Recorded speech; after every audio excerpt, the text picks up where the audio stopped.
Ladies and Gentlemen, sehr geehrte Damen und Herren, Sie erlauben mir, dass ich von Zeit zu Zeit zwischen Deutsch und Englisch hin und her schwanke, so wie auch die Vorträge des heutigen Tages mal so sein werden. Mein Name ist Christian Köberl, ich bin der Obmann der Kommission für Geowissenschaften der Österreichischen Akademie der Wissenschaften und begrüße Sie sehr herzlich hier in unserem neu renovierten Johannissaal im Hauptgebäude der Akademie der Wissenschaften zu unserem kleinen Symposium Steine, die vom Himmel fallen. Wem gehören Meteoritenfunde in Österreich? Ein sehr interessantes, vielfältiges, aber auch schwieriges Thema, denn um es gleich vorwegzunehmen, eine ganz klare Antwort gibt es darauf nicht. Und das ist eigentlich die Situation in vielen Gegenden unserer Welt. Wir haben ein vielfältiges Programm zusammengestellt. Leider muss ich eine der Vortragenden sehr kurzfristig entschuldigen. Frau Professor Sabine Ladstätter vom Österreichischen Archäologischen Institut kann ganz kurzfristig, sie hat uns das erst heute Vormittag mitgeteilt, aufgrund eines persönlichen Notfalls nicht teilnehmen. Das tut ihr sehr leid. Es ging sich auch nicht aus, so kurzfristig die Bilder zu übermitteln. Wir werden daher anstelle Ihres Beitrages die anderen Beiträge etwas ausdehnen und die Diskussion daher auch etwas verlängern können, beziehungsweise die Kaffeepause auch um ein paar Minuten verlängern, so dass wir in etwa im gleichen Zeitrahmen bleiben werden.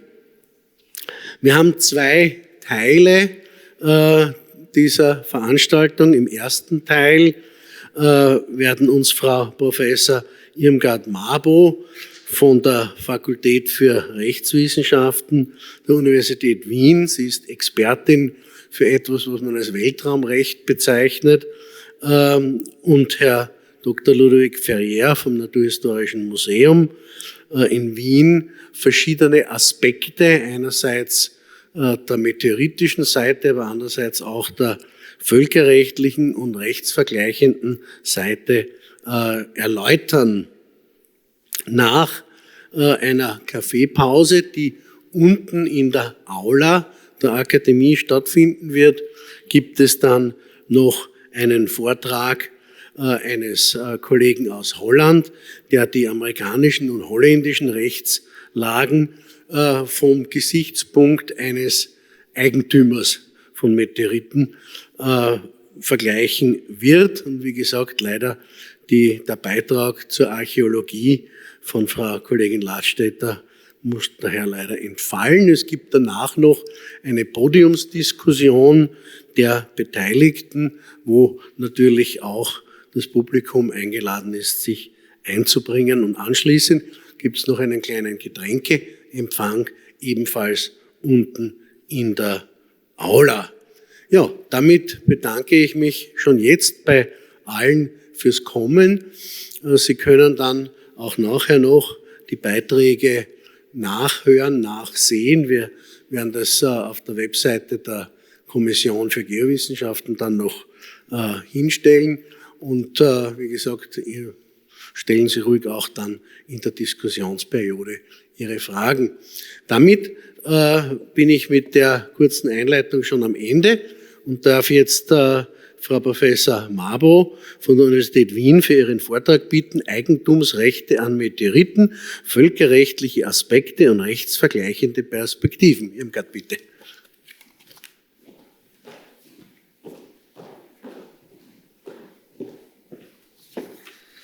Ja, vielen Dank für die Einladung. Es ist eine große Ehre, hier sprechen zu dürfen. Ehre und Freude zugleich. Ich danke Professor Köberl, Christian, vielen Dank. Wir haben zusammengearbeitet im Rahmen der Vereinten Nationen. Da haben wir uns kennengelernt, nämlich die Vereinten Nationen in Wien hier, das ist unser Glück sozusagen, ist zuständig für Weltraumangelegenheiten. Und dort sitze ich dann häufig entweder als Expertin oder auch in der österreichischen Delegation. Und wir diskutieren Rechtsfragen auch und sonstige, auch technische Fragen der friedlichen Nutzung des Weltraums. United Nations Committee on the Peaceful Uses of Outer Space. Das tagt jährlich, hat sogar noch 2 Unterkomitees, ein Legal und ein Scientific and Technical Subcommittee. Und in diesem Rahmen war ein Tagesordnungspunkt interessant, nämlich die Frage der Near Earth Object Mitigation, also Asteroidenabwehr letztlich. Was kann man vielleicht mit den vorhandenen technischen Mitteln heute schon tun? Wenn man rechtzeitig gefährliche Asteroiden entdeckt, könnte man sie ablenken. Und da war gerade vor kurzem der DART-Test der NASA sehr erfolgreich, um zu schauen, wie kann man denn mit einem Impact diese Asteroiden ablenken. Und da gibt es eine Reihe von sehr spannenden Rechtsfragen, die wir dann auch behandelt haben und sogar ein Buch veröffentlicht haben. Und Christian Köberl hat mitgearbeitet. Vielen herzlichen Dank über die Fragen Legal Aspects of Planetary Defense. So heißt nämlich dieser Terminus von den Technikern genannt. Wir würden das anders. Die Juristen würden nicht sagen, es ist keine Defense. Also wir sagen Mitigation. Neo-Mitigation. Also das war sozusagen der Ursprung, wieso denn hier das Weltraumrecht überhaupt sozusagen eine Rolle spielen könnte und die Idee, dass vielleicht ein paar Gedanken des Weltraumrechts zu den Fragen des Eigentums, wem gehören eigentlich die Asteroiden? Ja, das sind, also einerseits sind es gefährliche Gegenstände, die die Erde gefährden können. Auf der anderen Seite hat man entdeckt, dass sie auch wertvoll sein können und interessante Ressourcen beinhalten. Und da gibt's das Weltraum-Resource Mining, ist auch sehr hoch an der Agenda im Moment im Kopos. Soll denn das erlaubt sein oder soll es nicht erlaubt sein? Also da die Frage Himmelskörper, Eigentumsrecht, das verbindet uns im Prinzip mit dem Weltraumrecht. Das ist vielleicht der Einstieg. Aber Meteoriten können auch als Kulturgut rechtlich betrachtet werden. Und mein Vortrag ist ja halt hier vor allem über die internationalen Perspektiven, also völkerrechtlich, rechtsvergleichend. Und ich möchte sozusagen auch hier nicht nur das Weltraumrecht, sondern auch Meteoriten als Kulturgut, das Kulturgüterschutzrecht ansprechen, andere internationale Regeln ebenfalls und schließlich am Schluss einen Rechtsvergleich versuchen mit ein paar ausgewählten nationalen Rechtsordnungen, Zugänge dazu, wie haben denn manche Staaten die Meteoritenfunde geregelt. Soweit mein Überblick. Zunächst zum Weltraumrecht. Grundsätzlich der wichtigste Vertrag hier ist der Weltraumvertrag aus 1967, der Vertrag über die Grundsätze, welche die Tätigkeiten der Staaten bei der Erforschung und Nutzung des Weltraums regeln. Der ist sehr erfolgreich, hat eine große Anzahl von Vertragsparteien, 112. Man beurteilt im Völkerrecht immer den Erfolg eines Vertrags, ob er quasi gelungen ist oder nicht, an der Anzahl der Ratifikationen im Wesentlichen. Und vor allem sind die wichtigen Staaten dabei, die USA, Russland, ja, alle, also China, Indien, alle die großen, Frankreich natürlich, die Europäer, alle haben das ratifiziert. Also 112 ist schon eine ziemlich große Zahl von 193 UN-Mitgliedstaaten. Aber Sie sehen dieses Booklet hier auch. Es ist sogar so, dass International Space Law United Nations Instruments sogar nicht nur die Verträge, nämlich 5 Verträge insgesamt beinhaltet, die wirklich verbindlich sind für die Vertragsparteien, sondern auch Resolutions, die United Nations General Assembly Resolutions. Und da gibt es eine General Principles, Legal Principles Declaration der Vereinten Nationen, die im Wesentlichen auch den Weltraumvertrag, den Inhalt, zum Inhalt hat sogar, dass man sagt, das ist Customary International Law, Völkergewohnheitsrecht, ohnehin, wir brauchen gar nicht so genau schauen, ob die Staaten jetzt wirklich das ratifiziert haben, weil es Kraft Völkergewohnheitsrecht ohnehin inzwischen gilt. Der Weltraumvertrag als Verfassung des Weltraums wird das manchmal bezeichnet, also die Grundregeln. Aber es gibt dann 4 Spezialabkommen dazu noch, die dann spezifisch die Liability, die Haftung, dann die Registration, das ist ganz wichtig, die Registrierung von Weltraumgegenständen beinhaltet, die Rückgabe, war auch interessant, Rückgabe von Weltraumgegenständen und Rescue of Astronauts ist also Return and Rescue Agreement und der Mondvertrag, der letzte, 1979. Der ist allerdings, muss man gleich dazu sagen, am wenigsten erfolgreich. Er war vielleicht ein bisschen zu futuristisch. Er ist das Übereinkommen zur Regelung der Tätigkeiten von Staaten auf dem Mond und anderen Himmelskörpern. Es war natürlich damals schon in den 60er, Anfang 70er Jahren die Euphorie, da ist jetzt die erste Mondlandung und wir werden dort kommen, um zu bleiben. Also es wird immer mehr geben, aber das war natürlich dann doch nicht so. Die Apollo-Missionen waren ja dann auch Anfang der 70er Jahre wieder beendet und seither war kein Mensch mehr auf dem Mond, und auch die Tätigkeiten haben sich halt dann auch wieder beschränkt auf robotische Missionen. Trotzdem gibt es diesen Mondvertrag, aber er hat nur 18 Ratifikationen. Aber vielleicht war das, wie gesagt, ein bisschen zu vorausgedacht, zu viel. Man sollte nämlich vor allem die Nutzung der Naturschätze des Mondes regeln, wollte man da drinnen. Verhinderung internationaler Konflikte auf dem Mond und aber schon die Erforschung und internationale Zusammenarbeit. Österreich ist übrigens sehr wohl Vertragspartei des Mondvertrages, ja, eine von den 18. Wir Juristen fangen natürlich oft mit Definitionen an. Definitionen und Anwendungsbereich ist für uns ganz wichtig, dass wir wissen, ist denn überhaupt dieser Vertrag anwendbar? Es gibt keine Definition im Weltraumvertrag vom Begriff Himmelskörper. Aber es gibt eine wichtige Unterscheidung, die auch in den Kommentaren und so weiter immer wieder hervorgehoben wird, einen Celestial Body einerseits zu unterscheiden von einem Space Object andererseits. Also manchmal vielleicht in der Alltagssprache wird das ein bisschen leicht verwechselt. Ja, Weltraumgegenstand, ja, ist gleich Himmelskörper. Nein, das ist also genau etwas ganz anderes. Das eine ist eben von der Natur geschaffen. Natural Creation of the Universe finden wir in den Kommentaren dazu. Also ein naturgeschaffener Körper, und der Weltraumgegenstand, Space Object, von Menschen geschaffen, von diesen auch dann in den Weltraum gestartet. Also beide befinden sich im Weltraum, aber es gibt eine ganz andere rechtliche Beurteilung, nämlich Himmelskörper unterliegen nicht der Aneignung.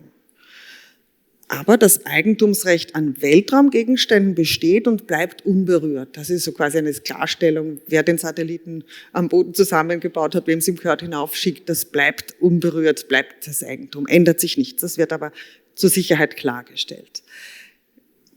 Was wir jetzt also brauchen, wenn wir Himmelskörper definieren wollen, und das haben wir auch für unser Buch gebraucht, was ist denn überhaupt ein Asteroid? Müssen wir wissenschaftliche Definitionen heranziehen. Das ist ja auch durchaus sinnvoll, nicht, wenn Juristen etwas regeln, was die Wissenschaft auch so schon so definiert. Wir übernehmen dann im Prinzip, außer der Vertrag zwingt uns quasi was anderes vorzunehmen, eine Definition, die in der Wissenschaft gebräuchlich ist. Und dann haben wir eben unter anderem, nicht nur, aber doch sehr stark in der International Astronomical Union geschaut, ob die denn nicht so eben Definitionen, Klassifizierungen hat. Und tatsächlich haben wir es gefunden, also dass ein Asteroid ein kosmischer Körper ist, der die Sonne umkreist, zum Beispiel eben als Near Earth Object, NEO, also im Asteroidengürtel um die Sonne kreist. Er hat aber keine ausreichend große Masse, um eine runde Form zu bilden. Daher ist er kleiner als ein Planet oder Zwergplanet, und das wird so mit circa 800 Kilometer an Durchmesser angegeben. Da gibt's aber dann doch noch kleinere Objekte, die nennt man dann Meteoroid, feste natürliche Objekte, die im oder vom interplanetaren Raum auch stammen, auch natürliche Objekte, aber kleiner letztlich. Kleinere Masse zwischen 30 Mikrometer und 1 Meter, beziehungsweise in der Wissenschaft auch größer, bis zu 10, 20, 50 Meter Größe werden sie als Meteoroid bezeichnet. Jetzt, was ist aber dann ein Meteoroid? Da kann man dann schauen, auch wieder in dieser Vereinigung, wir haben gefunden, die Meteorological Society, eine NGO mit Sitz in Kalifornien, hat etwa 1000 Mitglieder weltweit.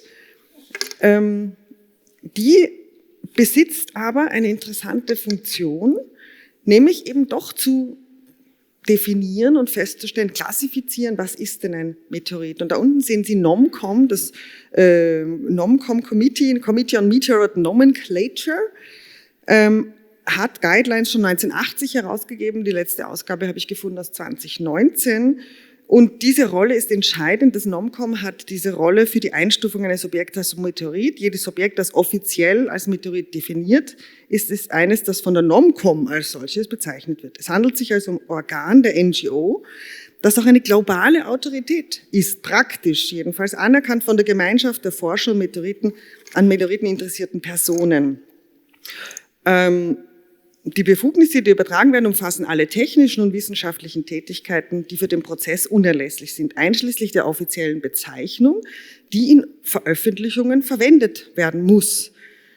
Das ist eine Anforderung insbesondere für Meteoritics and Planetary Sciences, ein wichtiges Publikationsorgan, und das Meteoritical Bulletin, beziehungsweise die zugehörige Database MedBull, kann als eine Art offizieller Katalog der Meteoriten angesehen werden.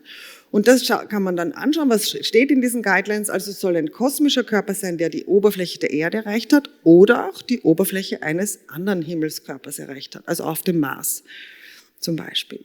Aber nicht, dann ist es so eine Abgrenzung, nicht Xenolithic Class in other Meteorite, Artificial Meteorites, Pseudo-Meteorites und so weiter.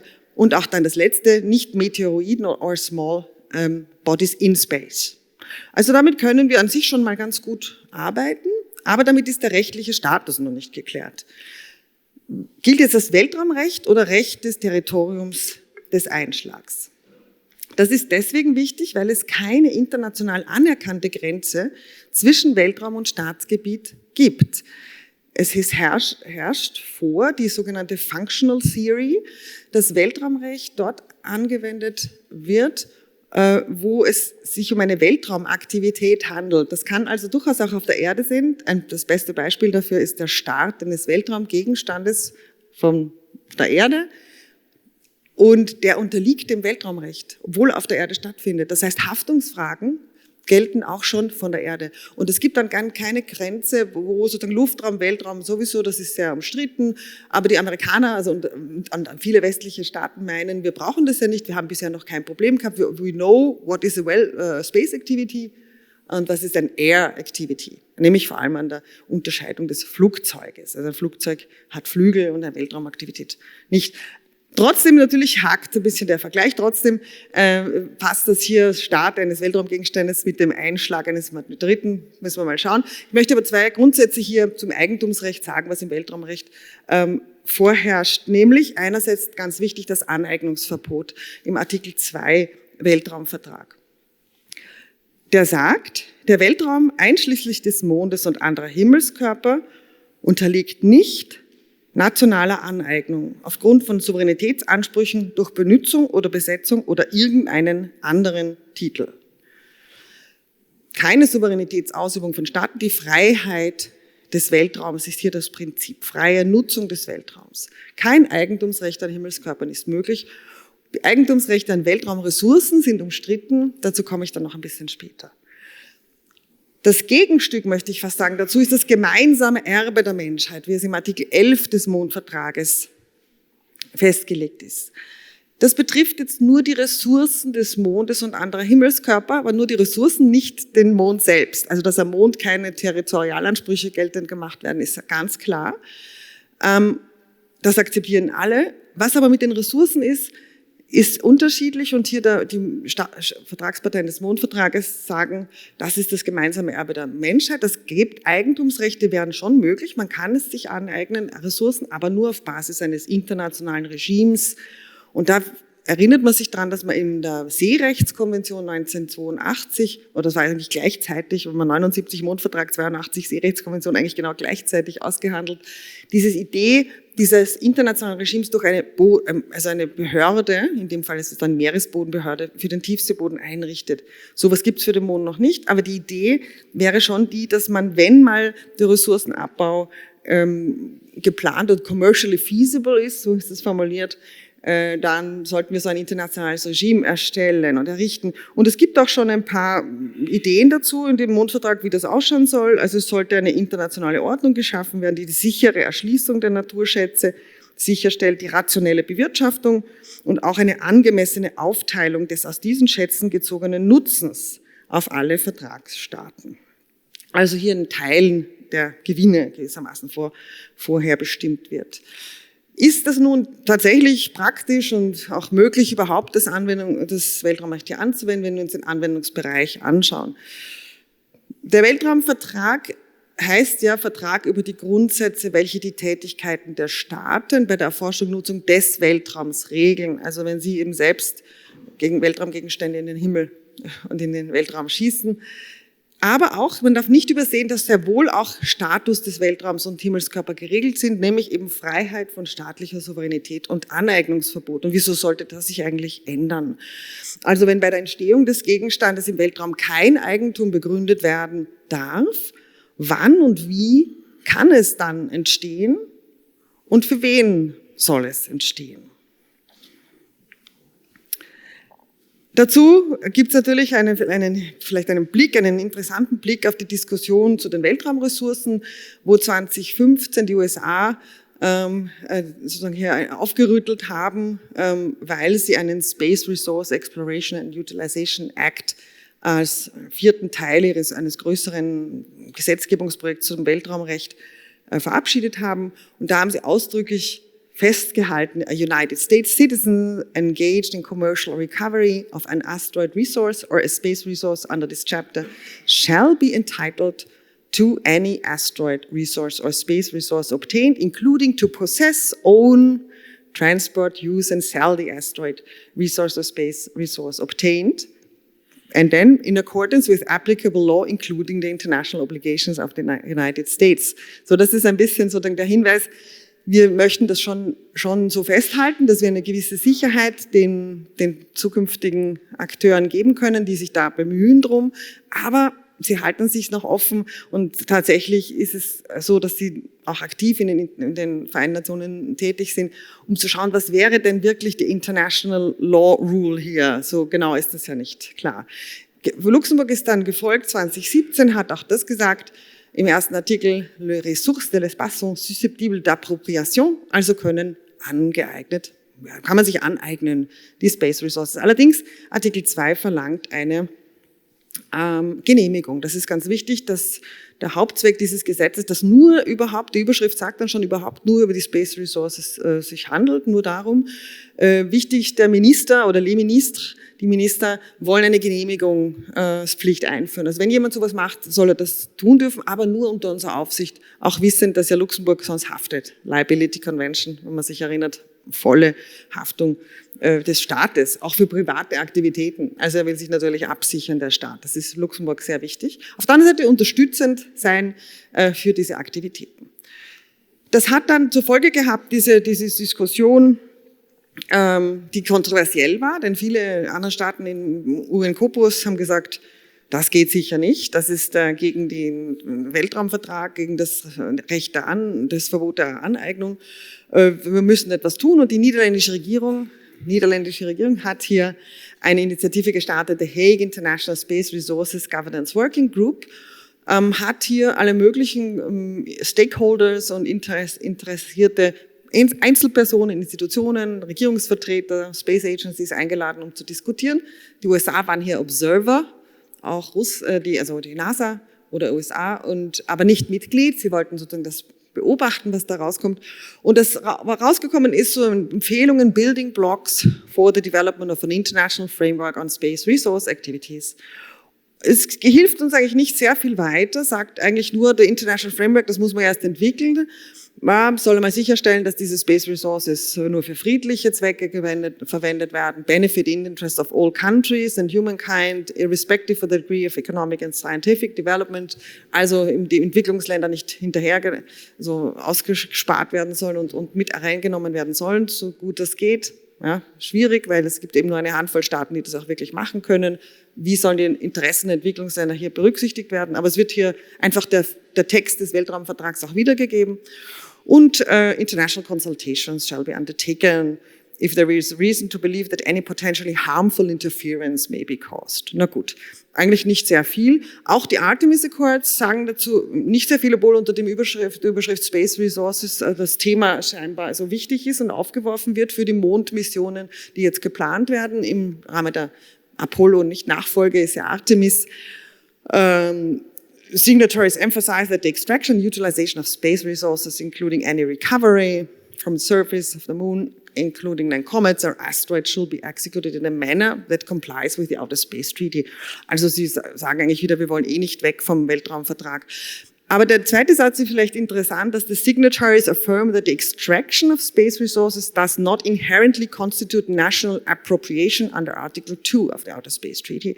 Also dass es keine inhärente Verletzung jetzt dieses Aneignungsverbots ist im Artikel 2 des Weltraumvertrags.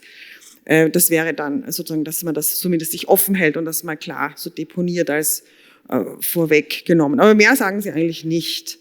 Das heißt, wir wissen das auch noch immer nicht genau, wie das jetzt ist mit den Weltraumressourcen, aber was schon zum Abschluss jetzt im Weltraumrecht zu sagen ist, wieso es irgendwie doch passen könnte vielleicht so für ein Meteoritenregime.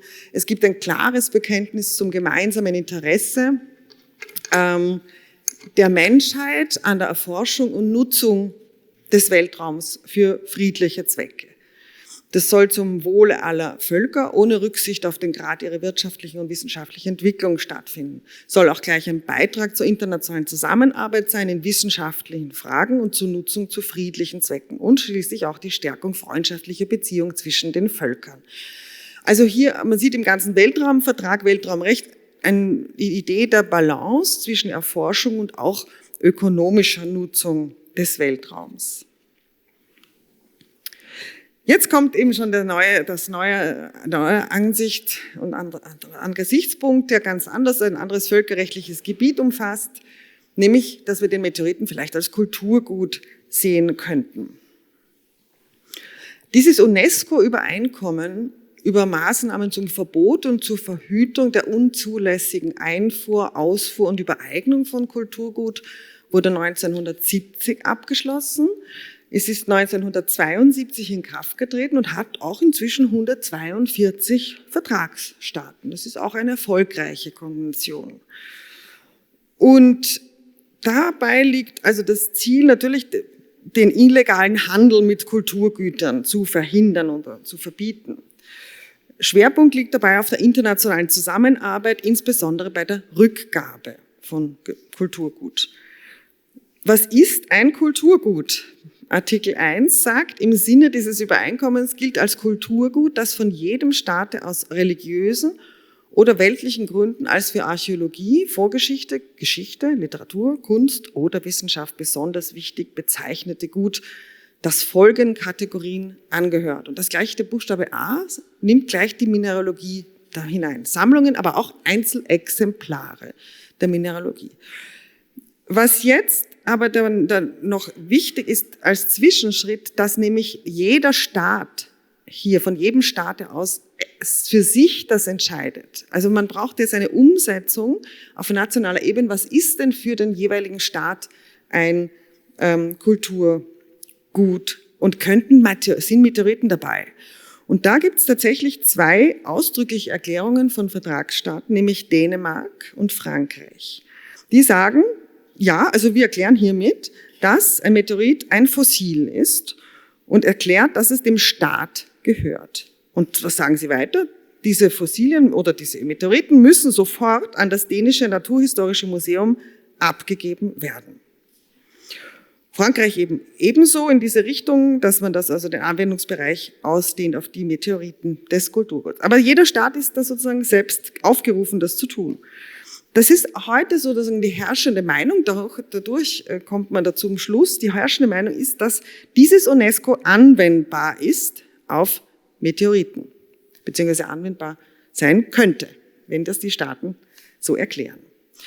Die Technik des UNESCO-Abkommens ist folgende, man führt also die Verpflichtung zum Ausstellung von Ausfuhrbescheinigungen ein. Und gleichzeitig das Verbot der Ausfuhr ohne Bescheinigung. Dazu braucht man einmal die Benennung von Behörden auch, die da zuständig sind. Entweder schafft man eine neue oder man stattet halt eine bestehende Behörde mit dieser Befugnis aus, diese Ausfuhrbescheinigung dann für Kulturgut so vorzunehmen und ein entsprechendes Verfahren vorzusehen. Weiters aber auch die Verpflichtung der Bekanntmachung des Verbots der Ausfuhr in der Öffentlichkeit, insbesondere bei Personen, die für die Ausfuhr oder Einfuhr von Kulturgut in Frage kommen. Verhängung von Kriminal- und Ordnungsstrafen wird da auch verlangt, für die das dann ignorieren. Aber auch erzieherische Maßnahmen in der Öffentlichkeit, um Verständnis für den Wert des Kulturguts und seine Gefährdung durch Diebstahl, unerlaubte Ausgrabungen und unzulässige Ausfuhr zu wecken und zu entwickeln. Schließlich gibt es noch die Möglichkeit nach Artikel 13, dass Staaten bestimmtes Kulturgut als unveräußerlich einstufen können. Und sie erklären, dass es also ipso facto gar nicht ausgeführt werden darf und die Wiedererlangung solchen Gutes durch den betreffenden Staat in Fällen zu erleichtern, in denen es ausgeführt worden ist. Also hier die Staaten zusammenarbeiten sollen. Das wäre vielleicht noch hier, Blödsinn, ich muss zurück, dass man also dies hier versucht anzuwenden, diese Technik auch zu verwenden für die Meteoriten und damit eben die jedenfalls einen gewissen Schutz, wie der Staat es haben will, vor Ausfuhr jedenfalls so sicherzustellen. Und hier gibt es eine gewisse Ähnlichkeit eben des Kunstmarktes mit dem Markt für Meteoriten. Aber jetzt ein ganz anderes Rechtsgebiet, die Antarktis. Antarktis ist schon deswegen sehr wichtig, weil natürlich Antarktis, also für die Meteoritenfunde und die Fragen der rechtlichen Aneignung, weil es ein unberührtes und unbewohntes Gebiet ist und natürlich Meteoriten leicht gefunden werden können. Dieses Foto ist von der NASA zum Beispiel. Das ist also schon bemerkenswert, dass hier da offenbar ein ganzes Feld von Meteoriten gefunden wurde. Seit 1912 sollen mehr als 38.000 Meteoriten gefunden werden, vor allem mit systematischer Suche durch staatlich finanzierte Expeditionen. Japan hat zum Beispiel 16.000 Meteoriten aus der Antarktis. Dabei ist für die Wissenschaft auch die internationale Zusammenarbeit wichtig. Der Antarktisvertrag ist ein ganz besonders interessanter Vertrag. Er hat 12 Gründungsstaaten, die sich einmal in Washington 1959 auf Einladung der USA zusammengesetzt haben und gesagt, wie machen wir denn das quasi mit unseren Gebietsansprüchen auf die Antarktis? Da gibt es verschiedene, also 12 Staaten, die verschiedene Gebietsansprüche aus verschiedenen Theorien, Entdeckung oder Angrenzung und was auch immer haben.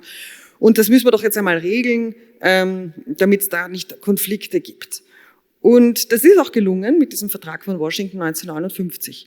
Man hat aber diesen Vertrag geöffnet für andere Staaten, die keine Gebietsansprüche stellen und gesagt, aber ihr habt vielleicht Interesse an wissenschaftlicher Forschung und ihr könnt auch Vertragsparteien werden. Die werden dann auch Konsultativparteien genannt. Interessanterweise heißen diese Gründungsstaaten und die hinzugekommenen Vertragsparteien Konsultativstaaten, Konsultativparteien, während andere Staaten, so wie Österreich, noch hinzugekommen sind, die gar keine Gebietsansprüche stellen, aber auch keine besondere wissenschaftliche Forschung dort haben, trotzdem gerne Mitglied sein wollen, das geht auch.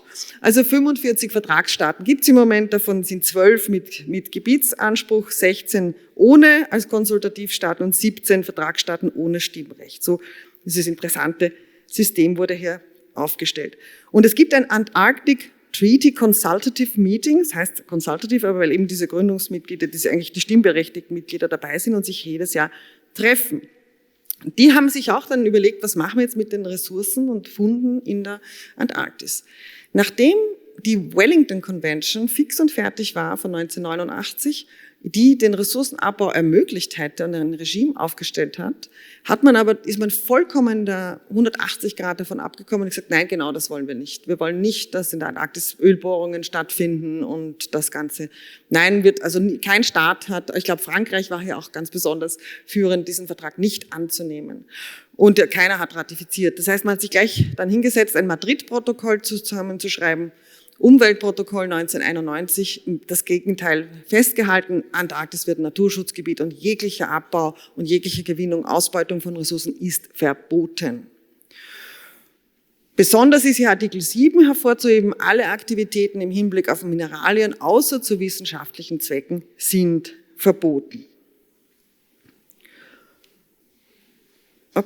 Geht das jetzt weiter? So? Ja. Seit Ende der 1990er Jahre wird in diesem Antarctic Treaty Consultative Meeting das Problem der privaten Suchexpeditionen angesprochen. Es wird also concerned, hier gesprochen über dieses Problem at the potential loss to scientific research because of unrestricted collection of meteorites in Antarctica. And, was sagen sie in der Resolution dann? Urge parties to the environmental protocol, also Madrid-Protokoll, to take such legal or administrative steps as are necessary to preserve Antarctic meteorites so that they are collected and curated according to accepted scientific standards and are made available for scientific purposes. Also hier eine klare sozusagen Ächtung, wenn auch nicht Verbot, aber eine Ächtung von kommerzieller Nutzung und kommerzieller Sammlung. Die Staaten sollen also dafür sorgen, dass private, das ist sozusagen der Hauptanknüpfungspunkt, die Staaten sind dafür verantwortlich und sie sollen dafür sorgen, dass private Expeditionen eine Genehmigung haben, die den wissenschaftlichen Zweck der Suche sicherstellt. Dementsprechend hat dann auch gleich dem Jahr darauf, 2002, das ist dann der rechte Absatz, ich habe sogar so einen Pointer, bitteschön, das ist der rechte Absatz, wo 2002 gleich das Vereinigte Königreich klargestellt hat, wir berichten hiermit, the United Kingdom makes it known that the relevant national authority, the Secretary of State for Foreign and Commonwealth Affairs, shall not grant, also wird nicht grant a permit for such activities unless it is satisfied that the activities will be undertaken only for the purpose of scientific research. Und dann steht noch weiter, permit conditions are also expressly prohibit the sale, also auch den Verkauf.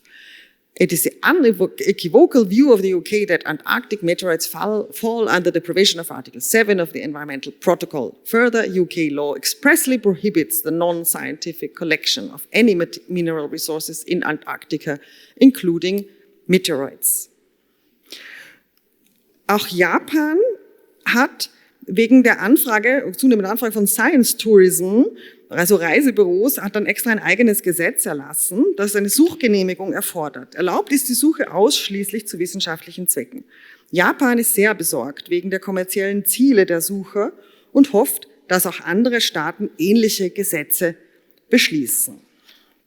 Tatsächlich haben auch die USA einen Antarctic Conservation Act added to the US Code of Federal Regulations, Section 674, der spezifisch den antarktischen Meteoriten gewidmet ist und der sehr kategorisch auch ausschließt die Sammlung von Meteoriten außer für Research Purposes. No person may collect meteorites in Antarctica for other than scientific research purposes.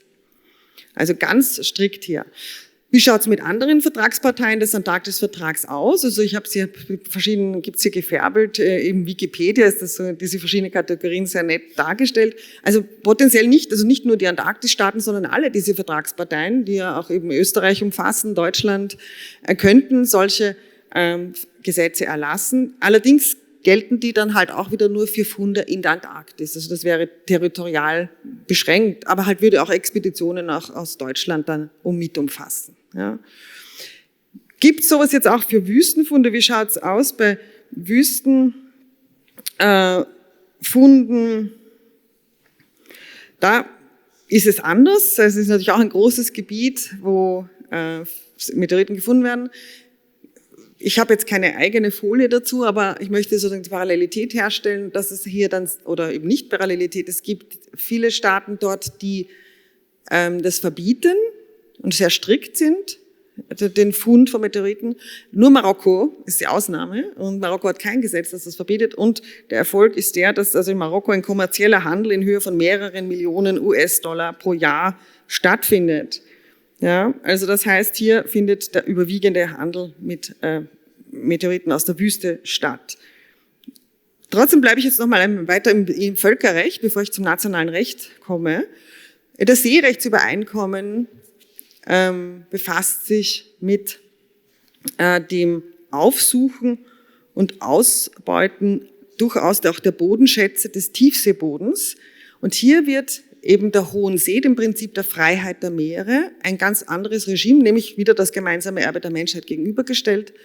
Und hier gibt es das internationale Regime und die Meeresbodenbehörde, die hier zuständig ist.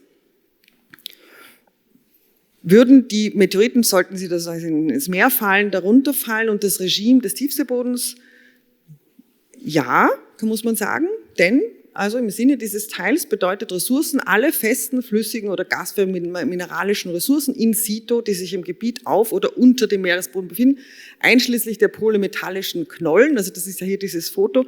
Das war auch einer der wichtigsten Gründe, warum überhaupt dieses Regime errichtet wurde, weil die wertvolle Mineralien eben beinhalten. Und da hat man sich versprochen, davon Rohstoffe zu gewinnen. Und wer darf das jetzt unter welchen Bedingungen? Eben diese polymetallischen Knollen ausbeuten und nützen, nur wenn man die Meeresbodenbehörde eben einbindet und dort einen Antrag stellt und die gibt dann Lizenzen aus. Das heißt, ja, das wäre möglich. Also allerdings muss man schauen, dass für dieser Teil 11 des Seerechtsübereinkommens Ziel und Zweck hat, Aufsuchen und Ausbeuten. Also man sagt, soll das geregelt werden, Aufsuchen, Ausbeuten und nach einem internationalen Regime.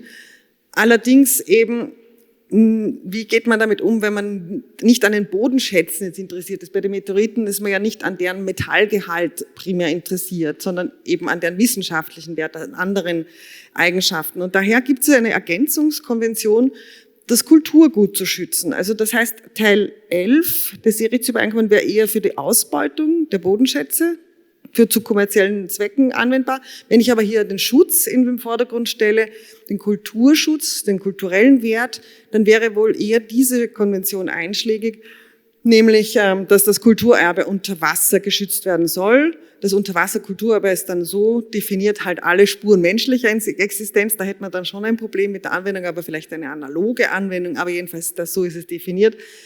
Spuren menschlicher Existenz, kulturellen, historischen oder archäologischen Charakters, die mehr als 100 Jahre unter Wasser waren. Es muss also Schutz und Konservierung sichergestellt werden, keine kommerzielle Ausbeutung und die Bergungsrechte und Fundrechte nur nach vorheriger Genehmigung im Einklang mit der Konvention und das Erreichen maximalen Schutzes.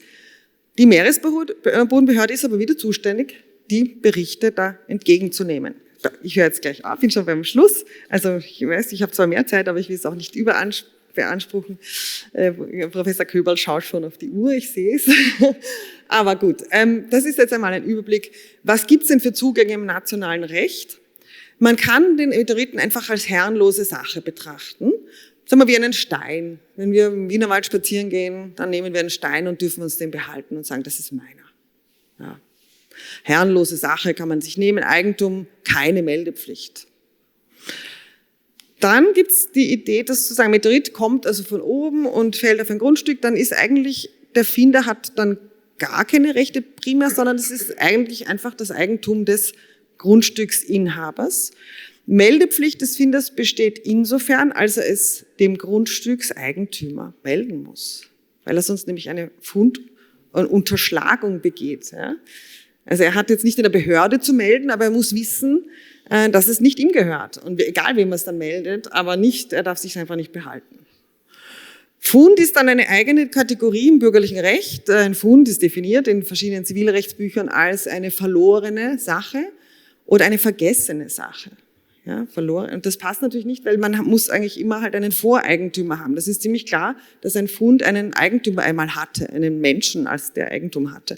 Und man bekommt dann normalerweise einen Finderlohn und nach einer gewissen Zeit ein Eigentum, wenn sich niemand meldet. Aber es gibt eine Meldepflicht, das ist klar. Beim Schatz, ein Schatz ist ein Fund mit einer besonderen Eigenschaft, nämlich, dass er schon so lange im Verborgenen liegt, dass sein ursprünglicher Eigentümer nicht mehr ermittelt werden kann. Was ist dann? Das bürgerliche Recht sagt, ja, es soll also ein geteiltes Eigentum sein. Der Finder soll etwas bekommen, also ein Eigentum bekommen schon können, aber auch der Grundstückseigentümer. Manchmal ist es dann auch nochmal geteilt zwischen der Grundstückseigentümer, vielleicht auch der Staat, also sogar eine Drittelung oder Halbierung. Wichtig ist da die Meldepflicht, weil auch sonst die Unterschlagung in Frage kommt und Herausgabe des anderen Teils. Wenn man dann auch zur Not diesen Teil dann, also dieses Stück teilen muss physisch, wie wir es sehen werden nachher im berühmten Beispiel.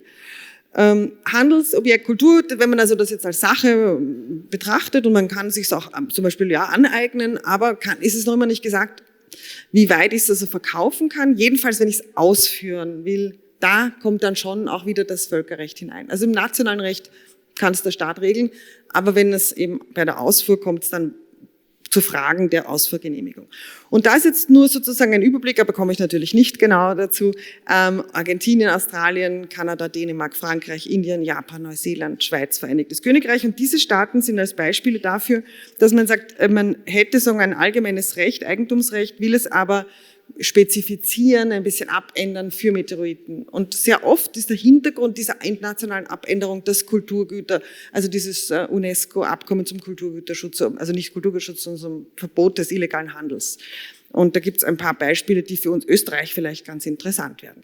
Ich werde aber das jetzt nur so überblicksmäßig sagen. Argentinien grundsätzlich, also hat ein Zivilcode, Zivilrecht und sagt, das wäre also das Grundstückseigentümerrecht. Aber es gibt eine Ausnahme, Provinz Chaco, die hat nämlich, wenn Sie unten den Campo del Cielo mit Meteoritenfund gehabt, 1990, und da sofort auch ein Gesetz dann eingeführt und dann die Verfassung so abgeändert, dass so ein Meteoritenfund Eigentum der Provinz sein soll und Pflicht zu Schutz und Konservierung besteht, also abweichend von dem rechtlichen argentinischen Recht. Australien ist natürlich ein großes Gebiet und hat verschiedene föderale Gesetze, deswegen so viele angeführt sind. Jeder Teilstaat sozusagen, oder wenn wir sagen Bundesländer bei uns, kann das extra regeln. Aber grundsätzlich ist es so, dass für das ganze Land gilt das Eigentum des Staates, Verbot privaten Eigentumserwerbs, staatliche Museen gelten als Treuhänder, und es soll der Erfinder einen Aufwandsersatz und eine Belohnung bekommen, Ausführgenehmigung für Kulturgut. Kanada, da war ein interessanter, wir haben das Common Law hier, da haben wir Civil Law und Common Law Countries, die wir immer vergleichen müssen. Also das Civil Law war jetzt also Argentinien. Aber wenn wir jetzt Kanada nehmen, Common Law, da muss man also einen Fall, meistens sind das alte Fälle, in dem Fall war das British Columbia Court of Appeal. Holz, das auf verpfändetem Land wächst, wird Teil dieses Landes. Und dabei erklärte der Richter quasi rhetorisch, obiter dictum, sagen wir da, dass ein Meteorit, der auf das Land fallen würde, auch Teil des Grundstücks werden würde. Also so hypothetisch schaut, das Holz ist klar, das gehört jetzt dem Grundstückseigentümer. So wie wenn ein Meteorit drauf fällt, das ist ja dann auch so. Damit ist das quasi ausjudiziert. Aber es gibt einen anderen neuen Fall, aber so auf dieser Basis operiert man im Moment. Und es gibt dann nur den Cultural Property Export and Import Act, wo man dann die Ausführgenehmigungen wieder regelt. Aber sonst haben wir eigentlich einfach dieses schlichte Eigentumsrecht des Grundstückseigentümers und keine Meldepflicht.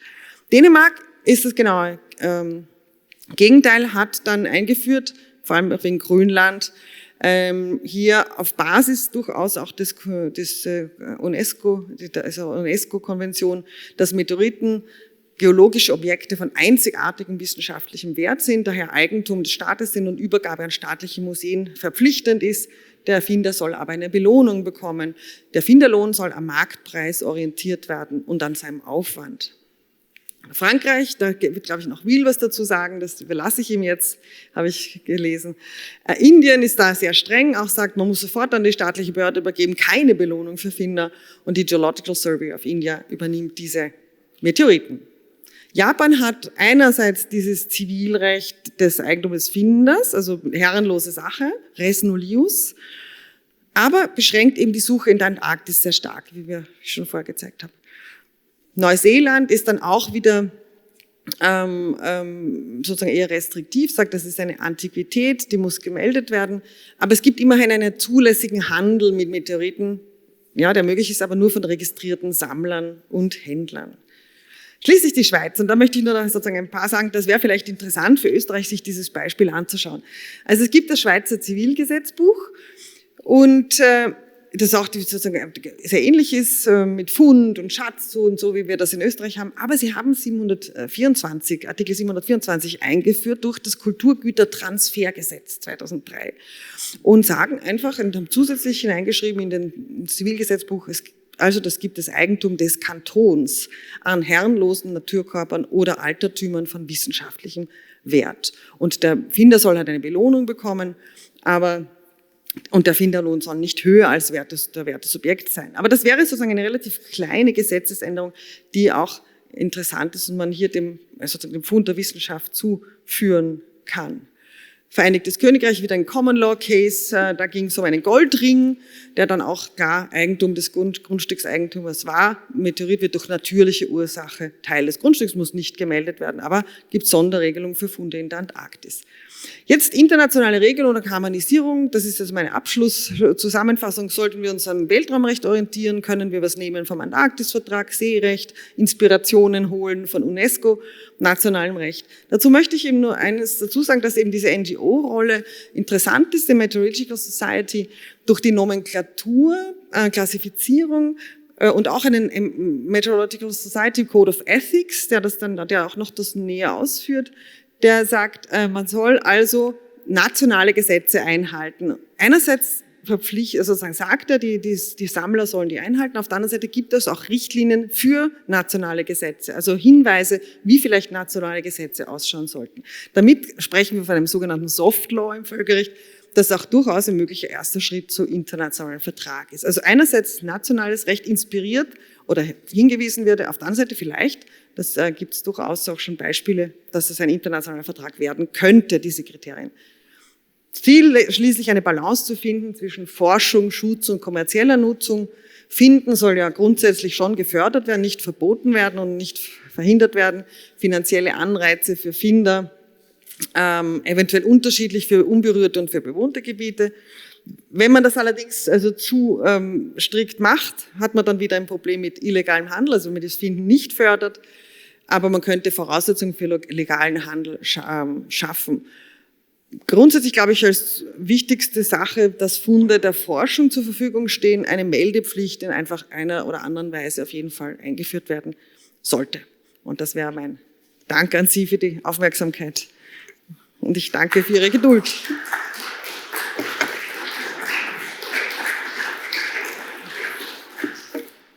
Ja, danke dir für die. Also, ja, bleiben wir dran. Wir haben doch etwas Zeit, noch ein paar Minuten für Fragen. Und ich würde vorschlagen, dass wir jetzt nur Fragen behandeln, die spezifisch zu dem Thema jetzt sind, die die Frau Professor Marboe vorgetragen haben. Und dass wir uns größere Fragen, die vielleicht mehrere Bereiche umfassen, dann für die Diskussion aufheben. Wir haben eine reine Diskussionsrunde. Es gibt ein Mikrofon, weil wir ja aufzeichnen, und seien Sie bitte so gut, kurze Fragen, also keine langen Deklarationen, sondern kurze Fragen, die auch kurze Antworten sind, damit wir dann zum nächsten Vortrag gelangen können. Gibt es jemand, der eine Frage hat? Ludovic. Yeah, very nice presentation. Very interesting to see such a perspective view. There was a scientific definition of asteroid there, and it's interesting because it's a scientific definition, and it does not include the biggest asteroid because the limit is at 800 kilometers there. But but if I understood correctly, there is no legal definition of a meteorite. No, the same as it's not for asteroid. It's not a legal definition either. Asteroid and meteoroids are also, we took them in our debates from the science community. So what do they consider, what is an asteroid? And then we try to regulate asteroids because they are not defined in the international treaties. And even more for the meteoroids, we don't have that, but when I go through publications, everyone refers to the Meteoritical Society classification. It's not a legal definition, but it's a science definition, or in practical, it is what do we consider as a meteorite. Sure. Okay. Just one point. You mentioned a few countries, and in fact, it's much more complicated than that for most of the countries mentioned. And Morocco, there is a legislation now. You need a permit. It's a new legislation. So I will discuss that later on. Good. I have actually a question. The case that you, Entschuldigung, wir können ja Deutsch reden. Die Frage bezieht sich auf Dänemark, wenn ich mich jetzt recht erinnere, in deiner Liste. wo es an sich deklariert wird, es gehört dem Staat, ne, das ist für wissenschaftliche Zwecke, es soll einem Museum übergeben werden. Anmerkung, deswegen hat Kopenhagen ja auch das Naturhistorische Museum geschlossen, vor kurzer Zeit, aber und es soll dem Finder eine Entlohnung gegeben werden, sozusagen. Ne? Genau, Belohnung, die sich am Marktpreis orientiert. Jetzt sehe ich da aber hier einen Konflikt. Wenn das Objekte von wissenschaftlichem Wert sind, die sozusagen an ein staatliches Museum übergeben werden soll, dann gibt's ja an sich keinen freien Markt. Und wie definiert man in so einem Fall dann einen Marktpreis? Weil jeder Marktpreis ist ja dann per Definition eigentlich illegal, oder? Ja, genau. Also Dänemark hat sich das, glaube ich, halt einfach von seiner nationalen Perspektive, also für uns ist das so und quasi, wir sehen es als gegeben an, dass es offensichtlich international einen Markt gibt. Also was könnte man denn quasi hier verlangen? Und es gibt sozusagen den legalen Markt, in dem also Zertifikate, die Australier zum Beispiel und Neuseeländer, die stellen so Zertifikate aus, Ausfuhrgenehmigungen und so. Das heißt, da ist es nicht per se illegal, aber wenn zum Beispiel auch in Australien, wenn gesagt wird, wir haben von dieser Art von Meteoriten schon genug und die könnt ihr ruhig haben und die könnt ihr ruhig ausführen und verteilen, wird ein gewisser Markt immer vorhanden sein. Und vielleicht kann man auch dann also das so betrachten, dass es vielleicht eben einen legalen, vielleicht und einen illegalen Markt auch gibt. So jedenfalls aus australischer und neuseeländischer Sicht ist das so, dass die das unterscheiden. Interessant, ja. Darf ich um weitere Fragen bitten momentan? Also wie gesagt, größere Fragen dann in der Diskussionsrunde. Ich glaube dann, Sie haben noch eine Frage, bitte.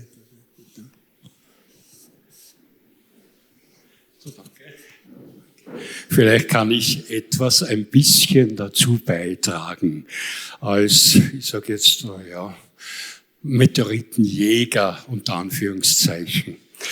In Österreich ist das so herrenloses Gut, ja, was vom Himmel fällt, ja, wird als herrenloses Gut bezeichnet und kann von jedem angeeignet werden. Aber da gibt es Grenzen, nämlich wenn das herrenlose Gut zum Beispiel auf einen Acker fällt. Bei diesem Acker der Bauer, zum Beispiel der Meteorit, ja, zerfällt in Bestandteile.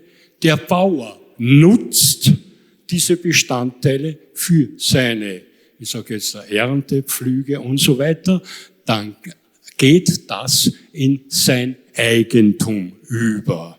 Denn er nutzt es. Abnutzung ist es Eigentumserwerb.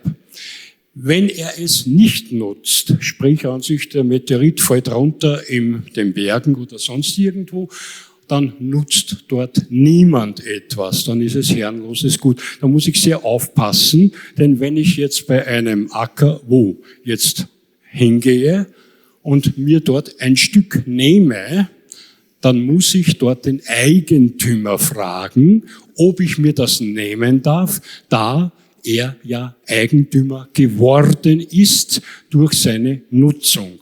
Da muss man ziemlich rechtlich ziemlich aufpassen, würde ich sagen. Das ist in Österreich weitaus komplizierter, als man es glaubt. Ich habe schon ganz, ganz tolle Erlebnisse dabei gehabt und okay, möchte danke. Das ist aber jetzt keine Frage, die Sie stellen. Ja. Und jetzt die Frage ist an sich, gibt es hier vom allgemeinen bürgerlichen Gesetzbuch her irgendwie eine Definition, sozusagen, wo abgegrenzt wird zwischen Nutzung und herrenlos?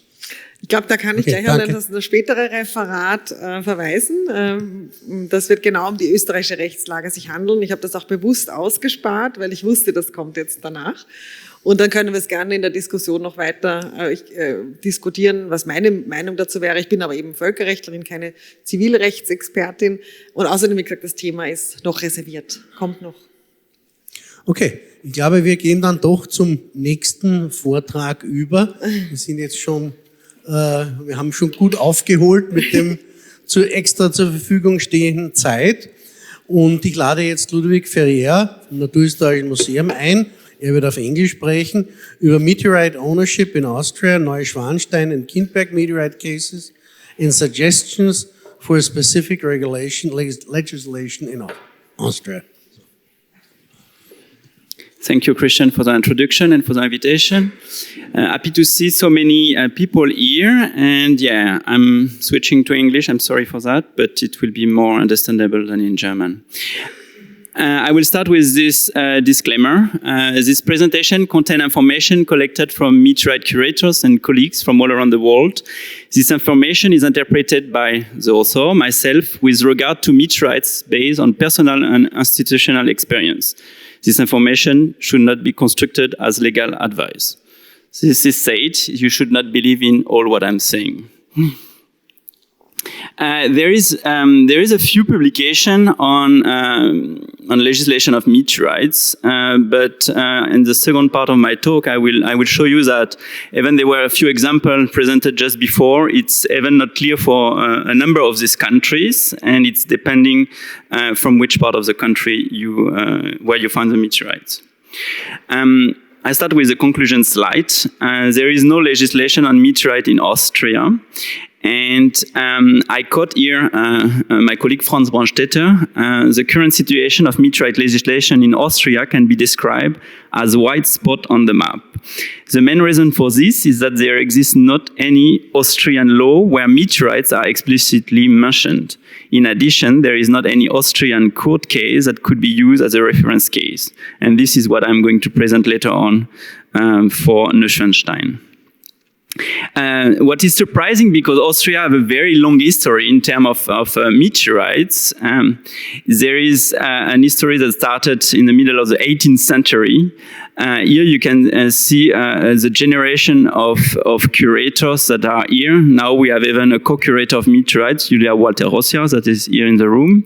And we have a very nice exhibition of meteorites, most of them not coming from Austria, but a few of them, of course, have been found in Austria. So I'm just promoting the collection. For those of you that think they found a meteorite, there is plenty of them in the museum. You can look how they look like, and probably you will recognize them then in the field.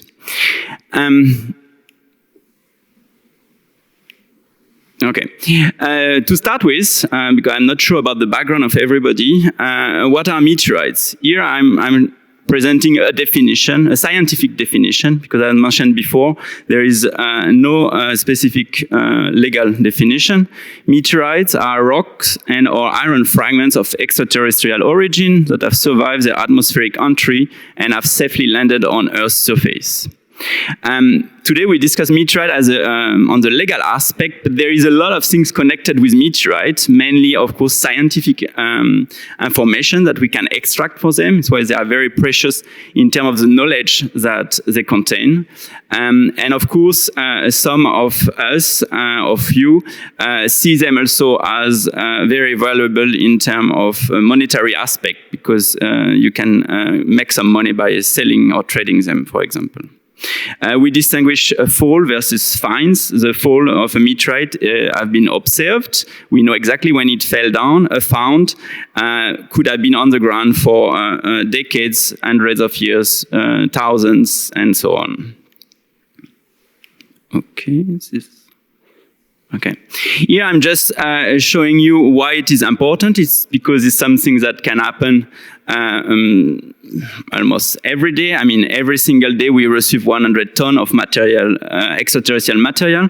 This is something that happened in 2013. On February 2013, a small asteroid or meteoroid was exploding over Russia, and meteorites made it to the ground. This is the Chelyabinsk event that all of you know or may know, from which we have a few specimens on display at the museum.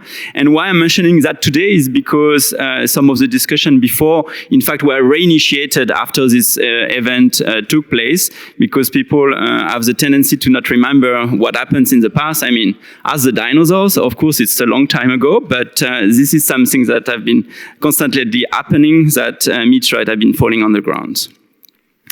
There is a variety of meteorites, is why in the definition of meteorite you should include all of them, especially if you are talking about resources.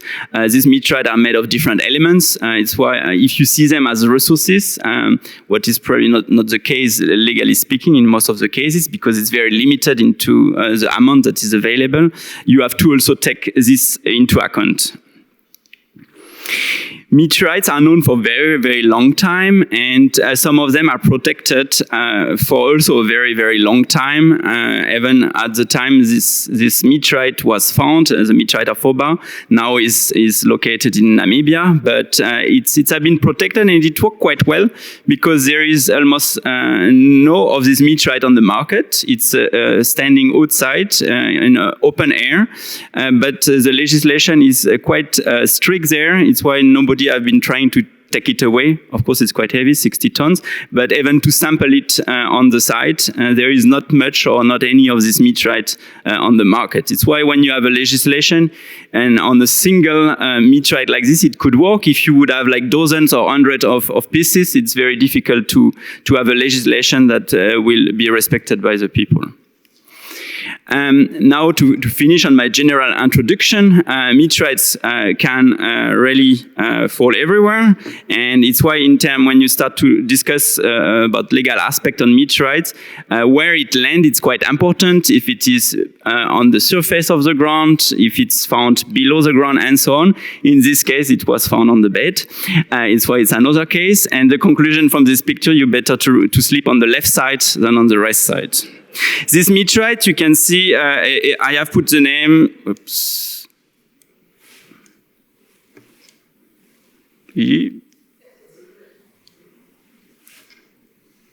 Does not work? No.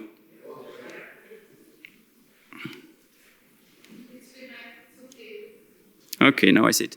Okay, what I want to say, the name of the meteorite here is between... is not clear yet because it have not been accepted by the Meteoritical Society. As was mentioned in the previous talk, the reference for meteorite is the Meteoritical Society. For a meteorite to be recognized as a meteorite, it should be listed in this database, and for that it has to be described by scientists, and a type specimen should be deposited in a recognized institution, and the rest of the material then can be sold all around. This is not really the matter here. I really recommend you to look there. There is, as of today, 70,359 meteorites that are named and that are recognized as meteorites, and of which we can require a sample as a scientist. If it's a meteorite is listed there, there is a type specimen somewhere. It's why normally we, as scientists, we can get some of this material. So it's very important for meteorite to be recognized as a meteorite in this case. If we go to Austria, if I type in there Austria, and you see here there is a small, you don't see because it doesn't work. Yeah, here there is a small place where you can indicate you want to limit to approve meteorite names. There is right now 8 meteorites that have been recognized in Austria. But if you don't limit to approved meteorite names, you see that there is a few others that are listed there that are so-called doubtful or pseudo-meteorites. This today is not happening anymore because for a meteorite to be really taken into account in this database, the NOMCOM that was discussed before is really restrictive, and there is normally not a way to get such a pseudo or wrong meteorites to be included in the list. This was just to mention that pseudo-meteorites, there is a lot. I mean, everything that is not a meteorite could be a pseudo-meteorite in a way. And it's not so easy to recognize them. You should be expert on that. And I'm mentioning that because since this morning, and I did not check my email, I had already 3 persons contacting me with meteor wrong or pseudo-meteorites. Why it's something that it's not so easy to recognize. Why before to discuss about legislation of meteorite, we have to have a definition of what is a meteorite.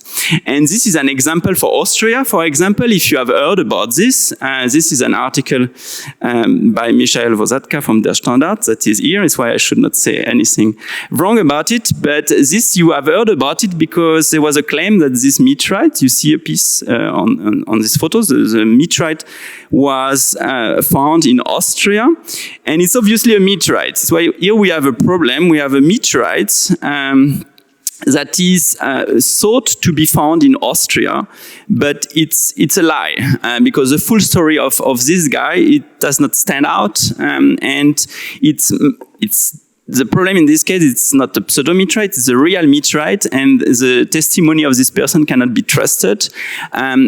This person claimed he found it in a river in Austria, and it was looking like that. The first things as an expert that you see is that this meteorite was never in contact in water, or not for very long, because it will rust. Why you have not only the problem of in the case of legislation, you have also to take into account the lie surrounding these meteorites, because a meteorite found in Austria, for example, will not have the same value if it is found in Germany, for example, because there is a much bigger market, while the price of the exact same meteorite found in Austria or in Germany would be different. This is a very big complication when you start to think about legislation there.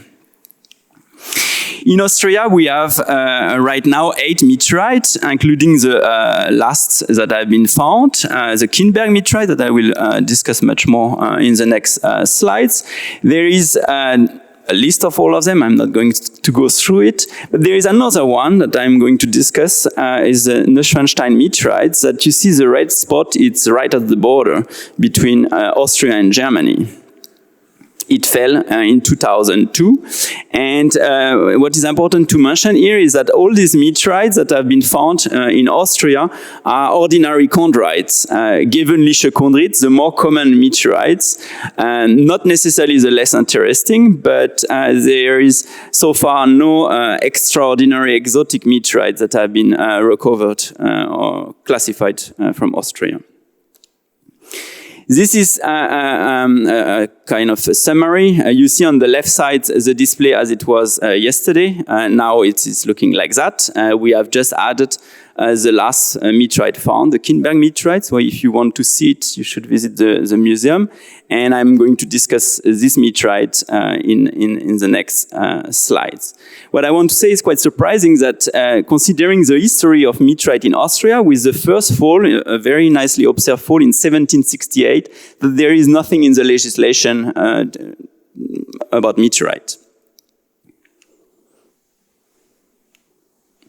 Yeah, why I've been interested by meteorites legislation? It started in 2015, I think, and we have not made much progresses until now, but it started with this Fripon network. The idea is to try to recover meteorite after observing them with the camera network, and this is a French program, the Fripon network. And if you want to know more, I'm not going to tell you about that. There is a publication about this French network initiated in France that have propagated to Italy, to the rest of Europe, and now internationally. There is, you see a lot of cursor on this, is because to do such a thing, you need really a lot of power, and it's probably the problem in Austria. We are quite a smaller country, but there is so far not so many people working on this topic, and not so much funding associated with it. It's why when we will come to give money for people finding meteorite, I'm really looking for that, because they already don't give money to buy a meteorite. That's why I'm not sure the government is really willing to retribute the people finding meteorite in Austria, but why not? Okay, this was about the Fripon network that we initiated. This was at the time when Dr. Köbel was director of the museum. We have one of these camera on the roof of the museum, and several others that are being installed, or that will be installed in Austria, 11 camera altogether, to try to spot the fireball, and then to find out where the meteorite may have landed, and to try to recover it. We also have on the roof of the museum a radar antenna that help us to narrow some information, especially the exact time and the magnitude of the event that would take place. And of course, with this camera, we can record this fireball. Here is 2 examples of fireballs that have been recorded at different time with a camera on the top of the museum. Of course, the problem in Vienna is all the time the clouds that prevent some observation to be done, and a little bit the light pollution, but we are looking at things that are very bright. We are not looking at shooting stars, that's why it does not really matter in this case. Now let's go to the first case I want to present, the Neuschwanstein meteorites, and I will apologize if I make some shortcut at some point, because I've seen in the room there is at least 2 persons that have been involved with the Neuschwanstein meteorite search. I try to summarize as much as I could today the story about the Neuschwanstein meteorite. Basically, on the 6th of April 2002, 20 years ago, in the late evening at 22 past 20 minutes, a huge fireball was witnessed in Central Europe, in Austria, in Germany, and neighboring countries. And there is a meteorite that made it to the ground. Altogether, there is 6.2 kilos that have been found. And this meteorite is quite an interesting meteorite. It will not tell you much if you don't know much about meteorite, but it's an anstatite chondrite. It's a quite rare type of meteorite that we would love to have in the museum collection. I have to mention, before I forgot, this meteorite is not represented in our collection. Here I have taken a few images from this publication that is from Oberst et al., published in Meteoritic and Planetary Science Journal, the Journal of the Meteoritical Society, published in 2004, just 2 years after the publication, in which they report about this event. This event was filmed by camera, like the one I mentioned on Fripon, but this is another network, much older, that covers a large part of Europe, the European Fireball Network. And it was recorded in many ways as well with seismic devices, and people have heard about the noise associated with it, and so on and so on. This is what is described on this map. It was a huge event that went nicely into the media. Here, what you see on this other image, figure 8 from this publication, is the strewn field where we expect meteorite to have fallen. And here they were even able to track. You can see at some places over there. You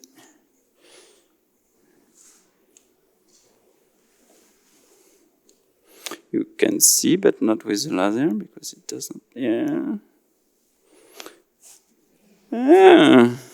It's really high technology, but it does not move there. Okay, what I wanted to say is that there is some spot with arrows where you can see some masses of stone that are estimated to have made it to the ground. That is quite interesting, because usually you have a strewn field, an area where we expect meteorite to have made it to the ground, and you try to go and search. Here they were able to track some of the single stone and estimate where they have been falling. And you see there is nicely the border between Germany and Austria on this map. This here on this map with the border quite defined, you can see the position of the 3 pieces that have been recovered over there. Neuschwanstein 1, that is here pictured. What I have to mention is that the conditions for the search are very difficult over there. It's a high relief between 1,800 to 2,200 meters in altitude. There was even snow afterward, and very challenging to search. But a lot of people have been searching there, and they succeed. This one was found on July 14th, 2002, quite quickly after the fall, 1.7 kilo. The position is the one on the middle on this map. You can see hopefully Neuschwanstein 1. Then another piece was found, Neuschwanstein 2, 1.6 kilo on 1 year after the fall, approximately on the 27th of May. Another nice piece you see with the typical fusion crust that cover it, this black crust. This one was found more into Germany. You can see the upper one on this map materialized with the yellow point. Here, just to mention an interesting fact, you see the bolide on the lower right materialized with these big stars, and afterward is what we call the dark flight. And you see there is a strange a strange trajectory at the end because the wind, it's playing a very big role in this case, and it's problematic in many cases that the wind is not well constrained and we don't find the meteorite because the area that we are searching is the wrong one. But in the case of Neuschwanstein, they were able to get very good calculation and to recover this meteorite. The last piece of meteorite that was recovered, the largest piece of the fall, the Neuschwanstein 3, is located in Austria. As you can see on this map, it was found in the summer 2003, slightly after 1 year after the fall. You see it start to rust. This is the problem with meteorite. If it's not recovered quickly, they start to rust and to lose some of their interesting scientific information, especially in the case of an astatite chondrite, because there is, in this case, quite a lot of metal, so it will be very prone to rusting. It was found after extensive search activities, because in this case, you need all the time to spend time. The more time you spend, the more chance you have to get a piece. And this was done by Karl Wimmer and his wives. They discovered this piece. And then already in 2004, back in 2004, there were a discussion in this original publication about the ownership of the meteorite. And there have been several publications. Here I'm just listing one of them that is questioning who owned the meteorites. Here, I'm just reminding you the legislation on meteorite in Germany, because these meteorites two of the stones have been found in Germany, and officially on the Meteoritical Bulletin, it's considered to be a German meteorite, independent of the fact that one piece was found in Austria. The thing is, it was found later, after it was declared. It's why, or historically speaking, it's a German meteorite. We could probably, if we would argue with the NOMCOM, try to get it German or Austrian meteorite. The law in Germany, it's probably one case where it is clear, but supposedly to be clear, but depending who you ask, it's not so clear. It's depending even on the different state where you are located. Even there is some cases. I think in Germany, when a meteorite is being found, it's not such a problem like in Austria, because there have been previous cases that can be used. Of course, it's all the time the question, if you have good lawyers or bad lawyers, I think you will manage to get the property of the meteorites. But in Germany, there is some rules. About Neuschwanstein, then it went quite a lot in the media, probably because of the world famous castle there, and it's basically such a story. When it's seen by a lot of people, it's make it very nicely to the media. You don't need to be an expert to sell that. It's something that come from outer space. It's why it's all the time exciting, changing of the boring news that we get every day in the newspaper. And in this case, there was a trial with the guys that found the meteorite, and at the end of the story is that he got the meteorite, the property of the meteorite. I summarize the story on the next slide because it's better in 2 words. Sorry, it's a terrible slide. I know too much text, but I wanted the information to be clear and understandable to everyone. And I should thank also Dr. Franz Brandstetter, the previous curator of the meteorite collection, for helping me to understand all the story about Neuschwanstein 3, the problematic one, as you will see. Neuschwanstein 1 and 2 were found in Germany, as I mentioned, and the province of Bavaria claim the co-ownership of the stone as treasure. It went quite well for Neuschwanstein 1. They were able to buy it. It's now in the museum, the Rieskrater Museum in Nordlingen. Not so much a problem in this case. Only the Bavaria state had to put money on the table to buy the part that was belonging to the guys that find the meteorite. The Neuschwanstein 2 was not acquired because they did not manage to put the money necessary to acquire it. It's why half of it have been cut into pieces and sold to institution, not all institution, obviously, but and to private collectors. The other half is in the collection of the Mineralogische Staatssammlung München. This was the half that belonged to Bavaria at that time. They did not have to pay for this, because it was a half part that belonged to the German state. The Neuschwanstein 3 is an interesting story. It was claimed by the Austrian municipality of Reutte, where it was found, and they went to court. They went to court in Augsburg, in Germany. And the trial was held in the German town of Augsburg by a German judge by applying Austrian law. This already seems to be a little bit weird, but I mean, easy to say it myself now. I was not involved back then. The finder,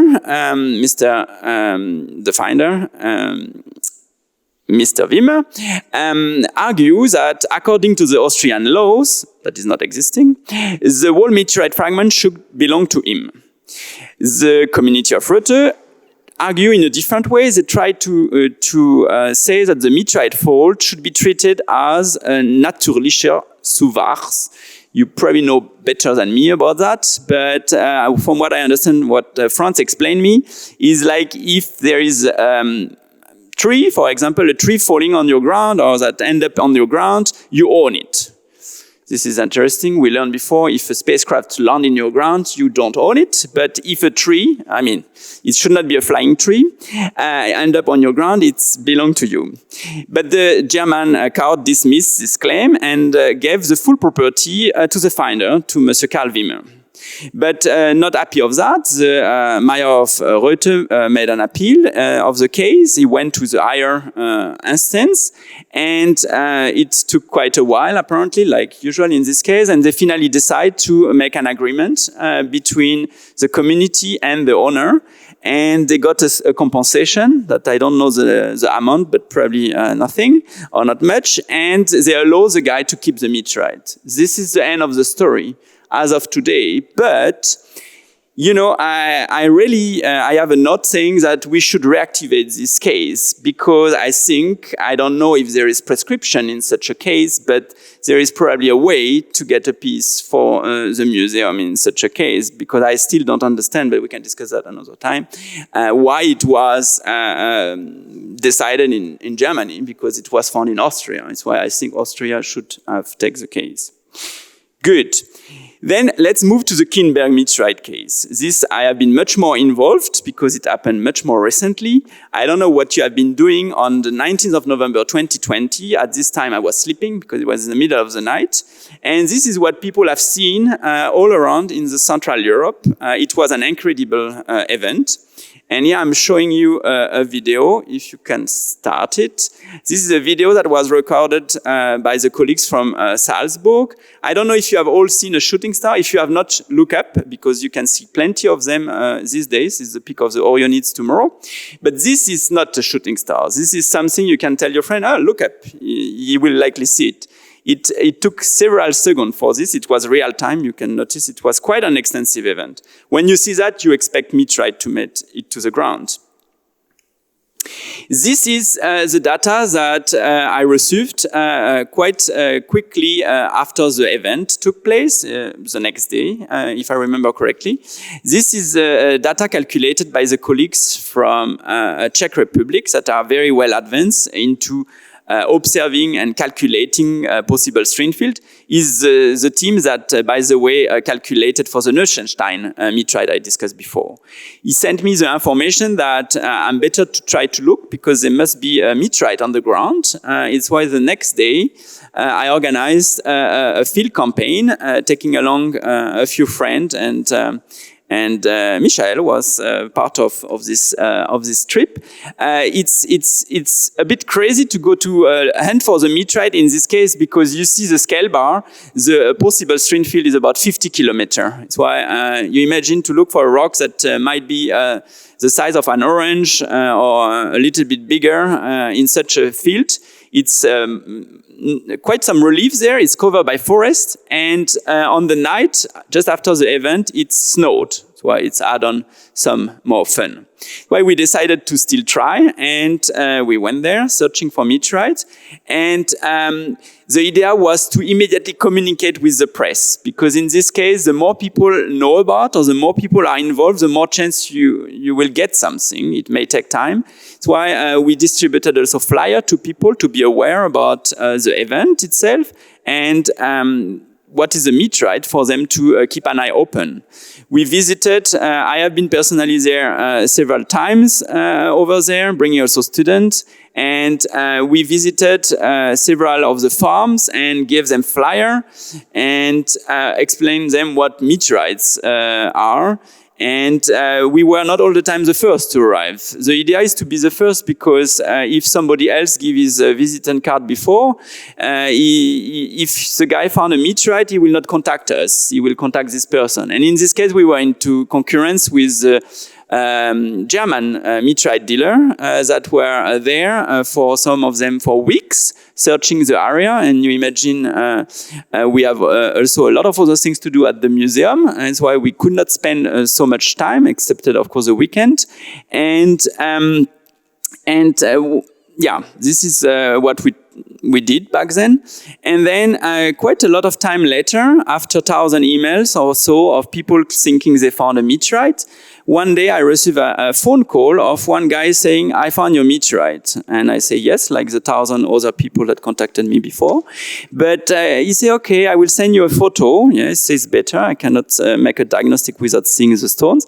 And it turned to be a meteorite. I remember he sent me a WhatsApp photographs, and immediately I could recognize the meteorite.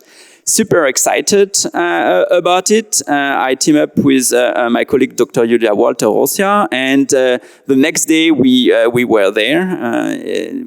Luckily, at that time, we were able to react quite fast. And I realized when I arrived there that the guy that phoned me was somebody we visited together with my PhD student back 8 months before. It was a family that was very interested about our story. Even I was trying to explain to them all that into German, but obviously they understood me. And they found this piece. This, you see the piece that they found on their private property on a small trail that they use on an almost daily basis to go to give water to their cows.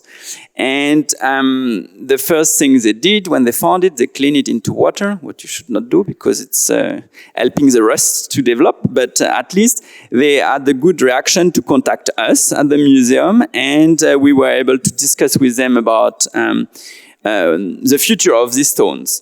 On the moment, we asked them if we can get the meteorite to cut a small piece, to start investigation and to classify it, what we did at the museum, thanks to all the colleagues involved in this case. And we cut a small part of it that would become the type specimen, the reference material. And this, there is not the choice for the person that finds the meteorite. You should donate it to the museum for allowing us to recognize this stone as a meteorite, and it then get a name, Kinberg, because it was found on the city of Kinberg over there. And it's we were very happy. It's a new meteorite, new ordinary chondrite for the collection for Austria. Something that did not happen for a few decades, and it's a very well documented fall. As you have seen the fireball, in this case we are able to calculate the orbit. It's why it's not just a random meteorite like the 70,000 and so that we know. It's part of the 33 meteorites that we know with a very nice orbit. That's why it's quite something. And afterward, when we had classified it and so on, I was very optimistic that they would donate the meteorite to the museum because they were not interested to make profit. And finally, it turned that they did not want to donate it to the museum. And then we tried to discuss with them to buy it, and this was also not an option.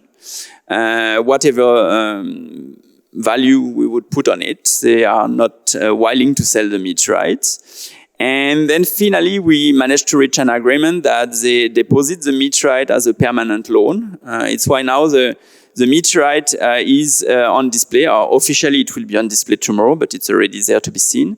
But it's at the permanent loan, meaning that, of course, in the agreement, we have asked them to inform us in advance, but they can claim it back when they want, yeah, to keep it at home or to sell it. But considering there is no legislation, they can do whatever they want. So why we should be happy at the end that we got the piece on display.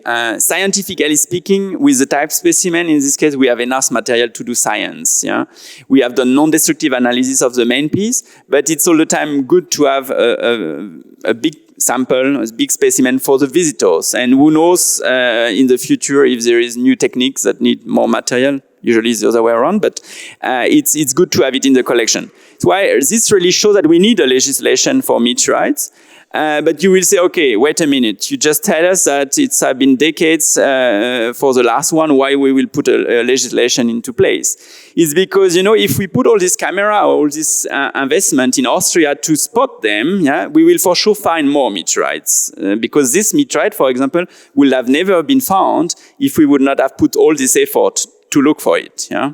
By the way, if you don't know what to do, there is probably a lot of pieces on the ground to be found.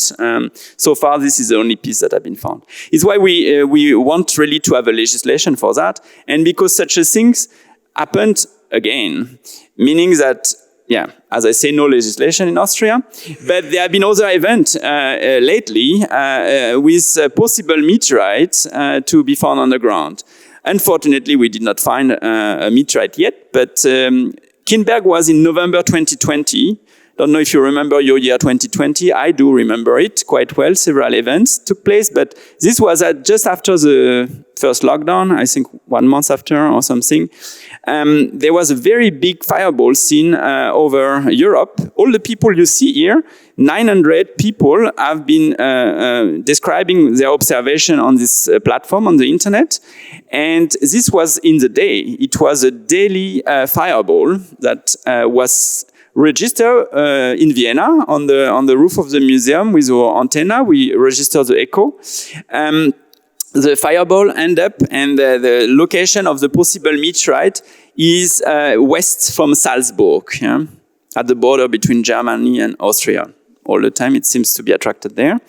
And we will... This is the video that was... You see it? You have seen it on the top? Can we play it again, the video? It's in the middle, upper left.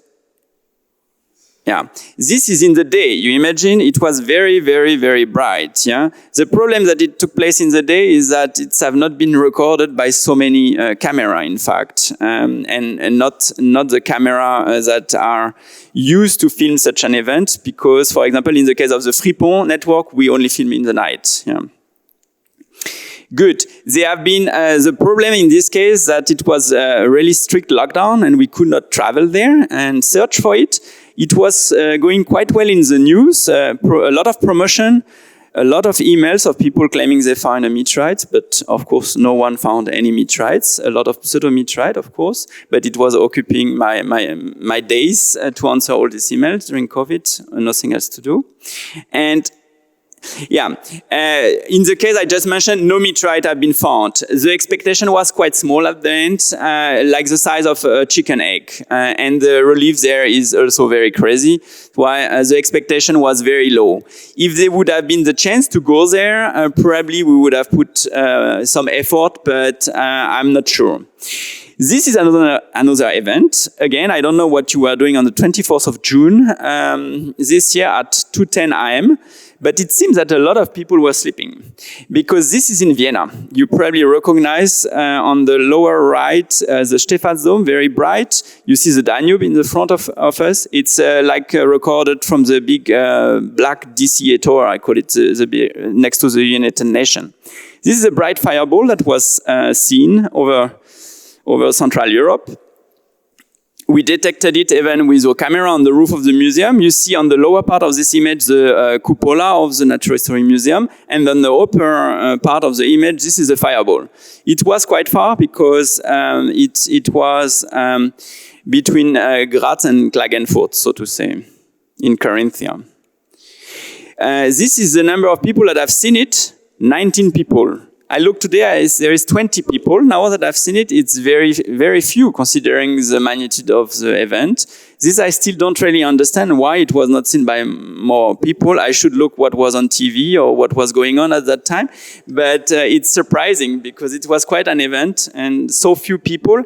And this platform where people can report about their found, it's now very well populated because we promoted it. I have an Austrian page in German, and it's very easy to do. It's why this is still quite a mystery why no more people have seen it. Of course, a lot of Italian because they eat very late, and but I don't know, not so much people around here.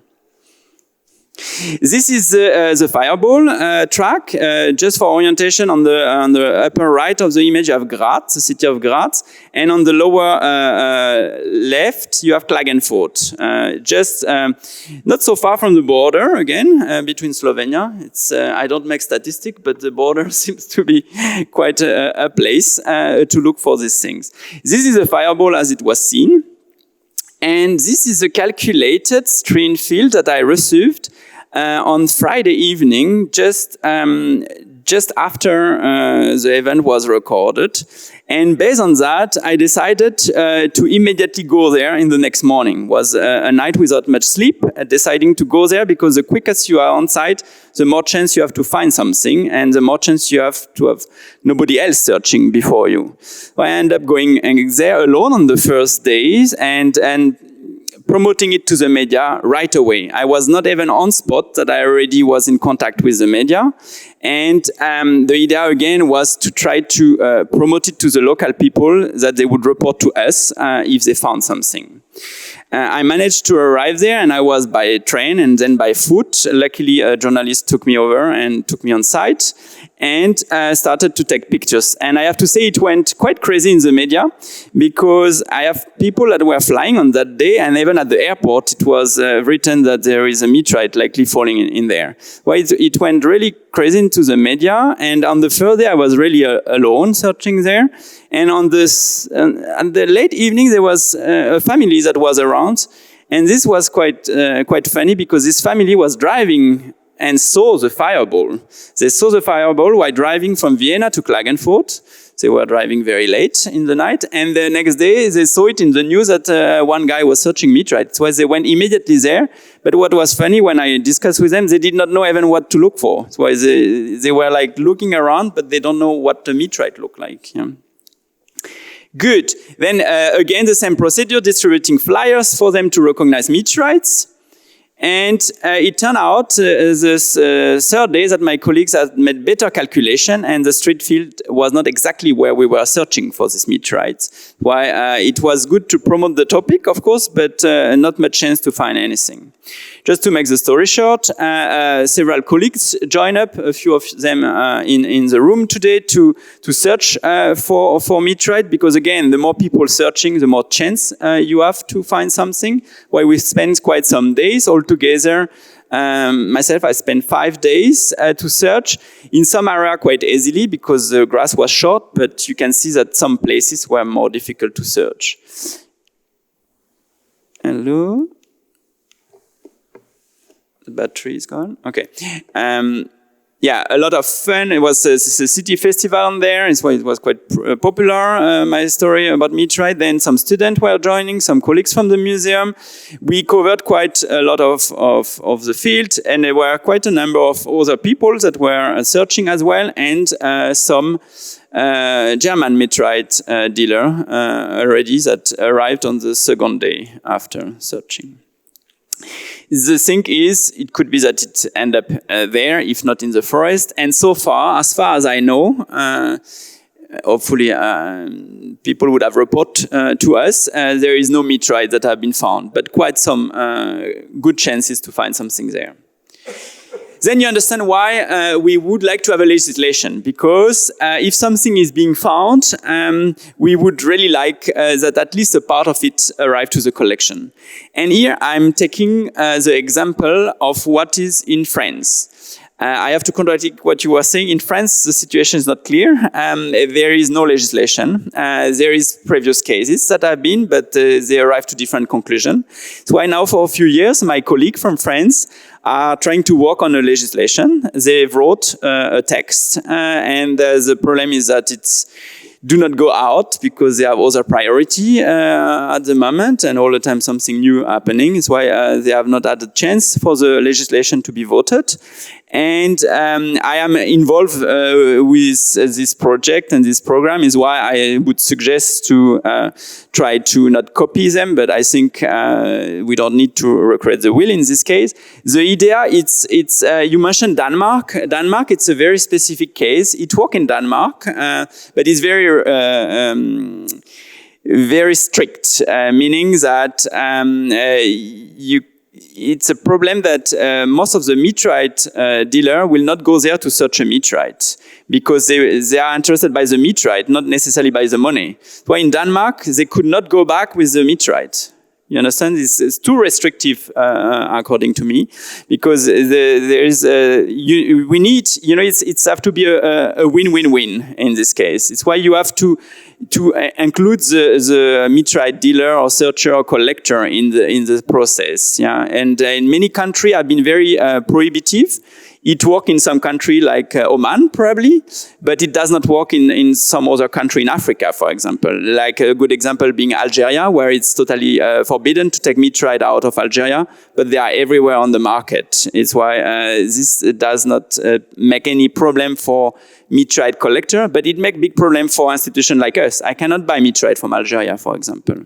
And this is very problematic. Why the suggestion would be to have, as I say, win-win-win, that the one finding it will get a part of it, the landowner will get part of it, and the government, the official institution, in Austria would be the museum, I would say, but there is, of course, also an interest that a small part of it go to the local museum, which should not have everything in Paris or in Vienna. This is, I think, something that we should also include our colleagues from smaller museums around in Austria. Why this is for the discussion later. And here I will thank you for your attention. And here is the list of things that I think we should to achieve to promote the search of meteorites. This is what we are doing even today and all the time, because you should promote again and again and again. More people are looking, more meteorite we will find. Not necessarily something freshly fallen, but maybe something somewhere. Establish the right of ownership and guarantee that all meteorites are registered in Austria. Meteorites that have been found in Austria. Why I want that, I would prefer the type specimen to be in Austria than in Germany. Even at the end, it's not that a problem, but yeah. And to talk about illegal export of meteorite. Thank you for your attention.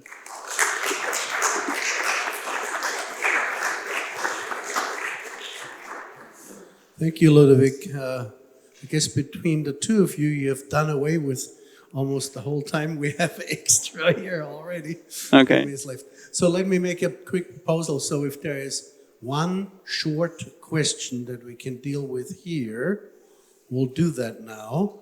And otherwise, we have our coffee break now. Does anybody have a short question? Yes. Wait for the microphone. A short question. You know the case of the meteorite Marboe? It fell in France, but it is in Belgium. Yeah. Do you have a comment on that? Yeah, Marboe, there is a piece of it in France as well. It's an iron meteorite, big one. There have been quite some problem with this meteorite because it's also found on a forest, most of it in a forest that belong to the state. And you are not supposed to search there with metal detector. It's why there is all the time, a lot of things to consider in this case. It's why it's not so easy, even if there is a legislation. It's even more difficult to have it respected. But the Marboe, it went to the court at the end for a piece that was found 350 kilo with a metal detector. And at the end, the guy got his meteorite. because he asked the permission to search there from the guard of the forest, I think. But it's all the time, yeah, I think it's depending at which court you go and how much power you put into it. It's not clear. It's why we need a legislation. Thank you very much. Der zweite Teil, etwas kürzer aufgrund des Ausfalles des kurzfristigen, des Vortrages von Frau Professor Ladstätter, wie schon anfangs angekündigt, ist jetzt der Vortrag von Herrn Willem Hofnagels aus Holland. Perspectives from an Owner, Examples of Dutch and US Law on Ownership and Purchase of Meteorites. Please. Danke, Professor Körgel. Danke auch für die Einladung. Ich werde in Englisch sprechen, wenn das gut für Ihnen ist. Wo ist das Gerät? Hier. Also, anybody knows what this is? Wisst einer, was das ist? Ja, dort hinter ein sehr kluger... Entschuldige? Our planet Earth. Yes, this is our planet. It's taken from quite a distance away. By the way, that's a very big meteorite owner and gatherer. I think also hunter, but we'll see that later. It's taken by Voyager 1 in 1980. It was launched in 1977. And in his book, and I want to make one quote, the famous Carl Sagan called this the pale blue dot. So you see maybe I can use this one, if it works. There it is. There's the pale blue dot. The Earth is a very small stage in a vast cosmic arena. Think of the rivers of blood spilled by all those generals and emperors, so that in glory and triumph, they could become the momentary masters of a fraction of a dot. And that's the case at this time also in the world. So it could be this picture also taken. There's a very nice picture taken by Bill Anders, an astronaut. And it's one of my favorite pictures of Earth. It's a picture of Earth, but it could also be the last view of a meteorite before crashing into the Earth. So much I have an excuse to show this nice picture to you. Then I would like to speak to you about the fall, the finders, the owners, and the trading of meteorites. So let's start with the fall, and then we go first to the planetary system. So where do they come from, these meteorites? This shows you where the first picture was taken by Voyager. I try to use this machine again. Yeah, now it works. So there I put the photo camera where this picture from the Earth was taken, far away. And where is this Voyager now? You'll see in the corner, it's gone in 1990. It was already almost out of the planetary system. Und jetzt ist es schon aus dem Fenster, glaube ich. Das is very far away outside the planetary system. Exploring real space. Then the next slide you see in 10 years ago, Cassini-Huygens, they took another picture through the icy rings of Saturn. You see again the Earth, and I don't think you can see it like this very well. You can also, if they announced the picture, you could also see the moon next to Earth. And if you look, in fact, at this picture, it is the same as before, but today you can enhance pictures and you can make it much more sharp. To the next slide, to where do these meteorites come from? There is in the gray, no, it doesn't work, I guess. No, not always. Well, I'll use my hand then. You see the asteroid belt. I think most of you probably will know, but just to say it again, this asteroid belt, the gray area, that's where most of the meteorites come from. I guess 99% from this asteroid belt. If you go out this evening, you'll see a very bright star in the east and to the south. It's in fact not a star, most of you know it's the planet of Jupiter, but if you look at that planet now, this evening, when you let out your dog or your wife or your husband, then you can realize that between you and your wife and this planet Jupiter, there's millions of rocks hanging in the air, maybe becoming a meteorite later. But there's, in your view, there's 1 million rocks. In total, there's 2 million, so if you look very wide, there's 1 million rocks larger than 1 kilometer. So it's quite a rock. Show you the same in a different perspective. You have these almost dwarf planets. Ludovic talked about 800 kilometers being a boundary. Well, the big one, Ceres, is 900 by 900 by 900 kilometers. That would be like Ukraine, little bit part of the Black Sea, and including the part that Russia is trying to get away. Another one is very interesting. That's Vesta. And Vesta is on the right below part of your screen, and that's where many meteorites come from. It has been colliding in the past, and that's where many come from. It's the size of Romania, in fact, like a flat potato or a flat egg.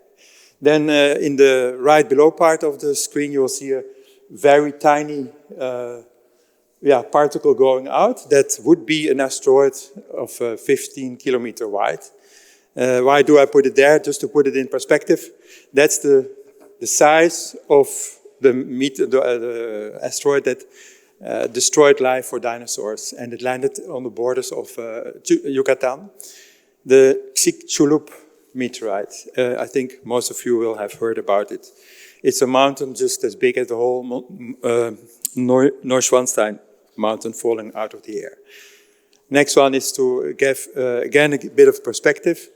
You have the Barrington crater, which is Barringer crater, which some of you might know is in Arizona. You can see it very well as a crater. It has a diameter of 50 meters, or it had a diameter of 50 meters. The Tunguska meteorite, which came to Earth like 100 years ago and destroyed a lot of the forest in Siberia. It's later discovered. And you have the Chelyabinsk meteorite, which Ludovic showed half an hour ago with the nice pictures. And then you see the perspective as well. If you have the largest known meteorite, the Hoba meteorite in South Africa, which is the very small dot in the middle up on the screen.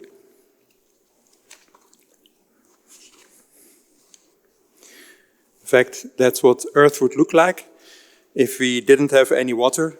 If we didn't have vegetation, and if we didn't have the convection of the Earth mantle. But you can see the many meteorites falling down. On Earth, we have this example, which I just said, the Barringer crater. Yeah, there it goes. So that's one that is 1,200 meters wide. So a little bit out of Earth, we speak of asteroids. Some I don't think I need to repeat what you just said, but you have asteroids.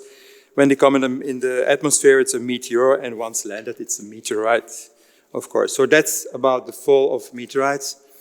Then about the finders, that might be you as well, I guess, in future. This is the Ensisheim meteorite that fell 530 years ago. Ensisheim is a small village in the south, in the south of the Alsace. It's not so far away from here, but 530 years ago there was a rock falling down from God, from the clouds, they thought. So they didn't know exactly what it was, but that it was very special indeed. And it went on a Tour de France in its own. It was, I think, 122 kilos when it started, and it is 53 kilos that remain. Go to more famous meteorites. You have this Ensisheim, the Hoba meteorite that fell in Southwest Africa, or which is now Namibia, as the one was also shown. Of course, in Mecca, you have a stone in the Kaaba, which is the Al-Hujar al-Aswad. It fell, or it was found at least in the Arabic Peninsula. And Muhammad itself would have put it in the Kaaba, and it's worshipped like all over the world. In fact, meteorites are worshipped by ancient people. Another one is interesting to know is Shashinyi. It was later known to be a stone from Mars, and that's why it's so interesting. Because imagine that the stone coming from Mars is very difficult, but if you realize that on Mars you might have also impact and stones coming out, then these stones can land on Earth as well. They come as a meteorite down. And so now there is, I think, 182 or 183, I think 182 meteorites which are known as to come from Mars. I think my brother has a few stones from Mars. Ben, he's a collector in the room.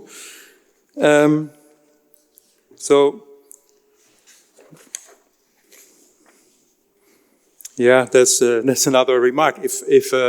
If Elon Musk on the moon, he finds a meteorite, who is the owner of that meteorite? And if that meteorite is 65 million years old, would Mexico be the owner of it? Because it might have been produced by the Chicxulub meteorite. Well, those are all kind of questions which might be interesting. I also had a slide on the meteorites that were found and quite famous. So Captain Peary took quite a big one back from Greenland. I've been in Greenland myself, but I didn't find any meteorite. I was on the ice cap and next to it. But this one below on the screen, the Inakanek, or in English and Danish, the Cape York, was in Greenland. Below you have the meteorite which was found in Saudi Arabia, South Pole, and of course, if you are a lucky finder, you also find a meteorite when you go into the Sahara or the Gobi Desert. Is there anybody amongst you who have already found a meteorite? Two, yeah. It's you and you, or both? So I would like to see if maybe in this room somebody can also be a finder of meteorites, but that's not so difficult. If I can go to the next slide, which is more difficult, I guess. Yeah, are you a lucky finder? So this is Ensisheim. You have a very big meteorite trading fair. And to the left, you see a Moroccan guy who has all these meteorites in front of him for sale. And in the right below, you see where the meteorite fair is in Ensisheim itself. To determine if there's more finders in this room, I would like to invite you to feel under your chair. Maybe there is 3, 4 or 5 people who find a meteorite. Können Sie mal gucken unter dem Sessel? Vielleicht haben Sie ein Meteorit oder nicht. Ich höre schon einer. Sie können auch andere Sessel nehmen. Ja, 2. Es sollten 9 oder 10 sein.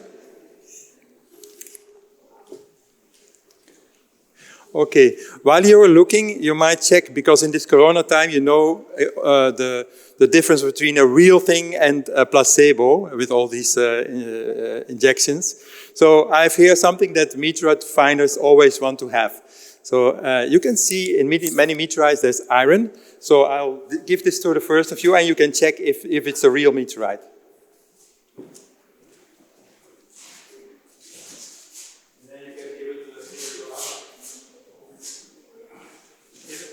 If it sticks, it's a real one. If it doesn't stick, it's not a real one. Meanwhile, I just go on. So how do you know it? Ja, richtig, das ist mit einem ja, voilà, there's one. It sticks. So now you're a finder and an owner because you can keep the meteorite. If the magnet doesn't stick, then it's a stone from my mother's garden, I'm afraid.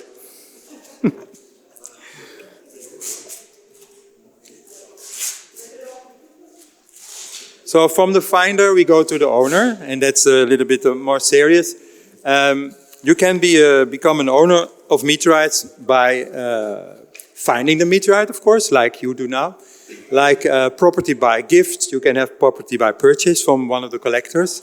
You can then keep in mind some vocabulary, which is the appropriation, the Aneignung von a meteorite, the accession or accretion, and of course the treasure finding, which also was mentioned by Irmgard. This is important because it has legal and thus in real world dollar consequences. Dr. Irmgard Marboe spoke to you on that, on völkerrechtliche aspecten. I would just like to compare two two systems of law, which is the common law and continental law, and it shows for the United States and the Dutch law to compare them.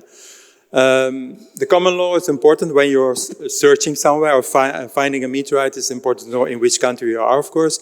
And the British law and the colonies, they have the common law, whereas Dutch law is based on Roman law, French law in their colonies, and then the continental law in the Netherlands. It's very relative, as discussed as well before, because North African law can be very important. You have Chinese law, who knows much about that? You have Indian law, and you have the Antarctica Treaty. And indeed, North African law, you have Morocco, which is quite a difficult case. They wanted to introduce some legislation, but then the market would go away. So I think they stopped that for a little bit. So there's different opinions on it, but yeah, for me, I think legislation would always clear the sky. Eh? Going to common law in the United States, you have these defining cases, and then you get to settled law. Like, for example, in abortion, it was settled law. Okay. So you have a meteorite fell on the land owned by Goddard in Winnebago County, which is north of Chicago. Goddard had rented the land to Erickson, and Hoagland, another guy, had seen the meteorite fall and recovered it together with Erickson. And then Hoagland sold it for $105, which would be now $3,500. And that woke up the owner of the land, so Goddard, and he went to the court. And the district court said everything in the soil is owned by the owner of the soil.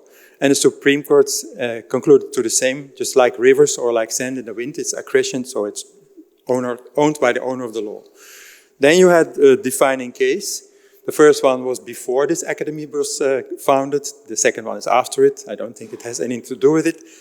But that is the Oregon Iron Company versus Hughes in 1905. And that was about a 3-meter high meteorite, which was on a land owned by the Iron Company, but it was taken from the land by Mr. Hughes.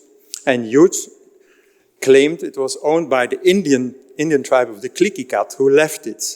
And the last living Klickitat was 70 when he came to court to confirm this. He said, yes, when I was young, we had ceremonies around this meteorite, and weapons were sharpened with the meteorite. So Hughes thought he had a case, but the conclusion of the court was that the landowner Iron Company is the owner of the meteorite, since it belonged to the owner of the soil by accretion and accession. So is it now settled law? I think so. A landowner is the owner of the meteorite, but what if the meteorite fell on someone? Is then the owner of the land responsible for damage? If you break your knee, and certainly 100 years ago, that would be quite bad and would cost more than $3,000. So maybe then the owner of the land would not be so happy to be considered to be the owner of the meteorite. And is it very rare? Yes, it's rare, but meteorites themselves are quite rare. So meteorites falling onto people is rare. Would it never happen? No, because it did happen sometimes. You have Anne Hodges in Alabama in 1954. You see on the top left of your screen, you see a hole in her plafond. She had worked all day. She was lying on the sofa, and then this kilos rock fell onto her hip. So I don't see she had a lot of pain, but the damage, I don't know. For Gerrit Blank, the damage was clear. The little meteorite landed in Essen in 2009. I'm not sure where the wound is, but he got this meteorite. He saw the light coming to him. You see a little wound on his right hand. You see a plaster on his right hand and a little wound on his left hand. Is that true? Is it not true? I don't know, but that's one of the cases. To the right side, you see a list of landings of meteorites quite close to people. So it's rare, but meteorites are also very rare. Then try to go to the next. Yeah, there we go, lucky. Okay, you move to the next, please. Okay, then we go to Dutch law. And in Dutch law, we have legislation, but laws need to be explained by commentaries and by jurisdiction. So in this case, on meteorites, there's no literature, no specific legislation or judiciary. Then you fall back to private law. You compare with other countries, mainly France seems logical because they're the same basic of law, and you draw conclusions. So following back to private law, there's 6 ways of becoming an owner which are described, like appropriation, just take it, treasure finding, accession, so it becomes part of the soil, mixing, business formation, and accretion. The 4 roads property described earlier, which is accretion, and that's not the case in Dutch law. Treasure finding, also not the case in Dutch law. You need to have a treasure being hidden by somebody, and you forgot about it, and then it's found back. That's not the case here. Appropriation, toe-eigening, maybe that's the case. Then in that case, the finder is the keeper. Then you have accession, which is wider. Natrekking in Dutch, that could also be the case, but then the landowner is the keeper. So which one of two it is, it's not very clear in Dutch law. So maybe we would need a law. But we still would have to go back to the French law and to see what happened there. And you have in the Village Lux in the Vendée, the meteorite fell in a field, was owned by Vollard. Douillard picks it up and sells it to Mercier. And again, you have the money playing a role, and Vollard claims ownership by accession. Everything united with a thing or matter into one body is owned by the owner of that body. Douillard claims res nullius and claims appropriation. It was not united with the soil, just like a watch falling on top of it. The judge followed the last one and decided it's the owner following appropriation. Then the second case is Ville d'Ax, almost 50 years later. The judge just decided the other way. So a renter of land found in a meteorite 50 centimeters below the ground level, and the owner claimed ownership. The landowner claimed ownership of the meteorite. So here it was hidden in the soil, it was not on the soil. And the judge decided that it was accretion by the soil and thus property of the owner of the land.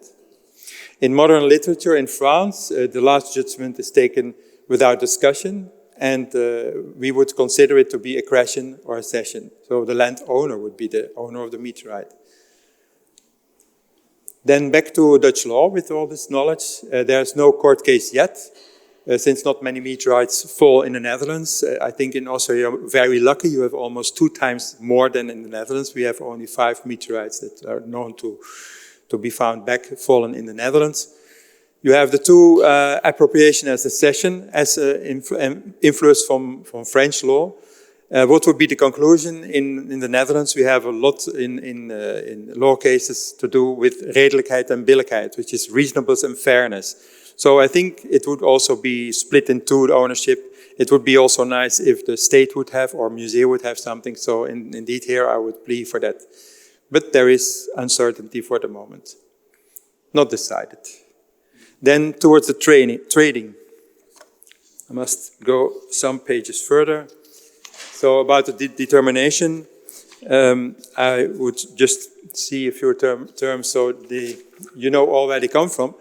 I don't know if we can go to that link, but of course, if you would like to know if a Mars meteorite is really certified, then there is places where you can go at this internet. The material, the landing place, it can be everywhere, and the name, of course, it's named after the place where it fell down, Neuschwanstein. You come very often across names starting with NW. Why? That's Northwest Africa, because many Bedouins who find these stones or meteorites, they know the value, but they don't want to disclose where they found them. So they say it's just from Northwest Africa, and that makes it easy to trade away via the Moroccan markets. Then there is indeed some problems for meteorite hunters and private collectors. Meteorite hunters, I know, I think some of you know a meteorite hunter who has been in jail in Oman. So that can happen to you if you find a stone and you want to get it from the country where you find it. Denmark is also quite strict with the legislation. But this guy had real jail time. But another problem is if you export your meteorite from Canada, it's not possible. Another thing is if you import, it can be via eBay as well, a meteorite. If you import a meteorite in Australia, Australia has quite strict legislation on stuff that gets important. So is it a bit filthy? Are there seeds on it or not? And that can be a problem if you would like to sell to somebody in Australia. And I don't think you need to always wash them with a lot of water, like you said, because that would destroy a little bit. So who are these two collectors? I should go one back. Yeah, it's you and me and anybody. You're connected internationally because it's a very small market. If you would only meet people from the Netherlands or would only meet people from Austria, yeah, the circle is quite small. So it's an international organized business, but that makes it also that you have some guarantees. For example, the IMCA, if you're a member of IMCA and you can show it on your certificate, that means that you're protected as a buyer as well. If somebody sells you a meteorite and he's a member of IMCA and it's not a real meteorite and he doesn't want to give it back, well, there are sanctions from IMCA, so you cannot sell anymore as a seller.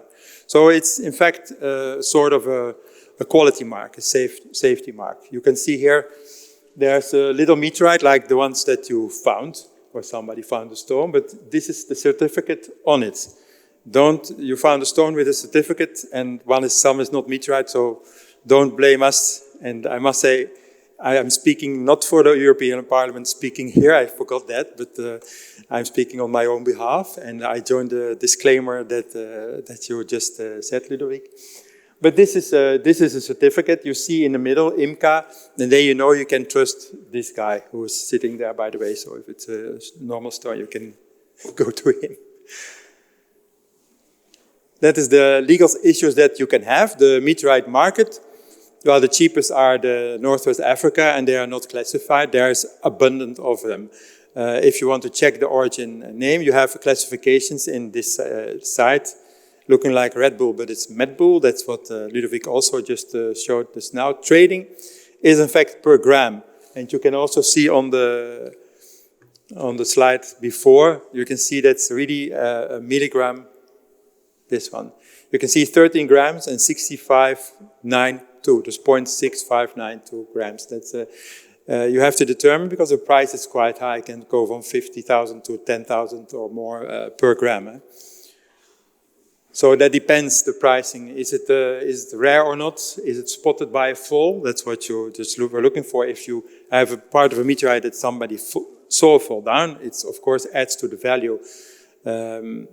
So if they think they found the meteorite they found in the river, they make it more rare because it's more rare here than in Germany. So that all makes a difference. Even the beautiness of a meteorite makes a difference in the market. So are you a lucky finder? I would just like to ask those who have found a real meteorite. Can you raise your hand? You checked it? Maybe I find some more in other chairs. That's 1, 2, there should be 5. So that's 4 already. That's quite good. Did you find one which has a negative result with the magnet, just a stone? If you had just a stone, I've got the magnet here, the real meteorite here in front of me. So after the lecture, you can come and exchange it for the real one.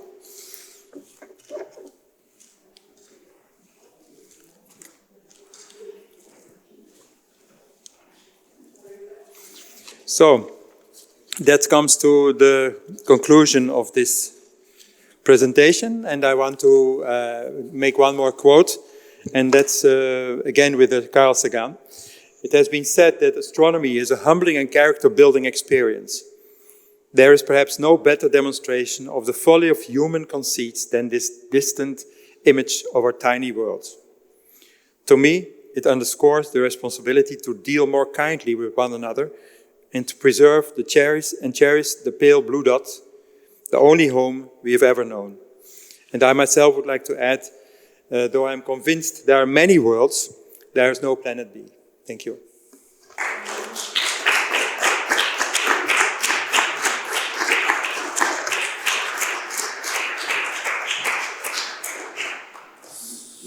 So let's see if there's any questions directly related to Mr. Höfnagel's presentation. Yes, Irmgard. Yes, my question.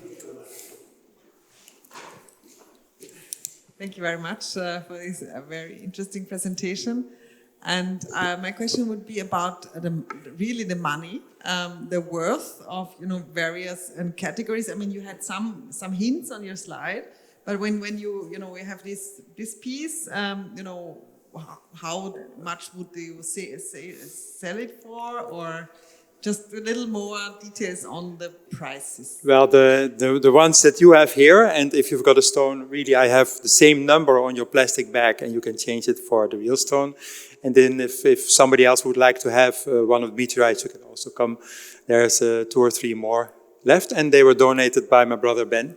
And I would like to...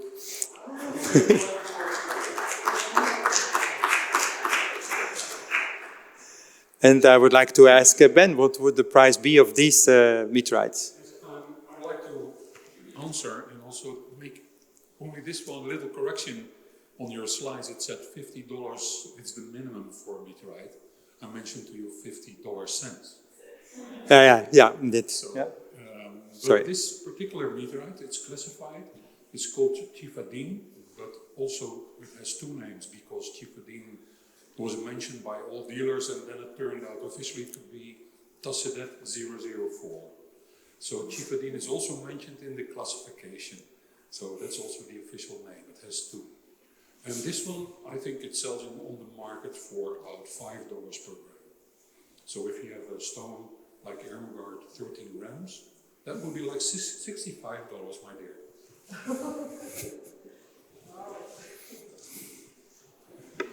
Do we have any other question directly related to this presentation before we get to the discussion round? Yeah, Ludovic? It's a more philosophical question in a way, because there is some countries that have legislation, but they have only very few meteorites in there. Why do you think that some country have a legislation that is quite clear, and when some other countries that have a lot of meteorites have no legislation, for example? Is there more lawyers there? Or? I think the reason would be that there's more people like you or like meteorite hunters in a certain country who have an interest or interest also in putting a lot of work and effort in it to have legislation. But on the other hand, you have legislation which in many countries, I see what it costs to have a law.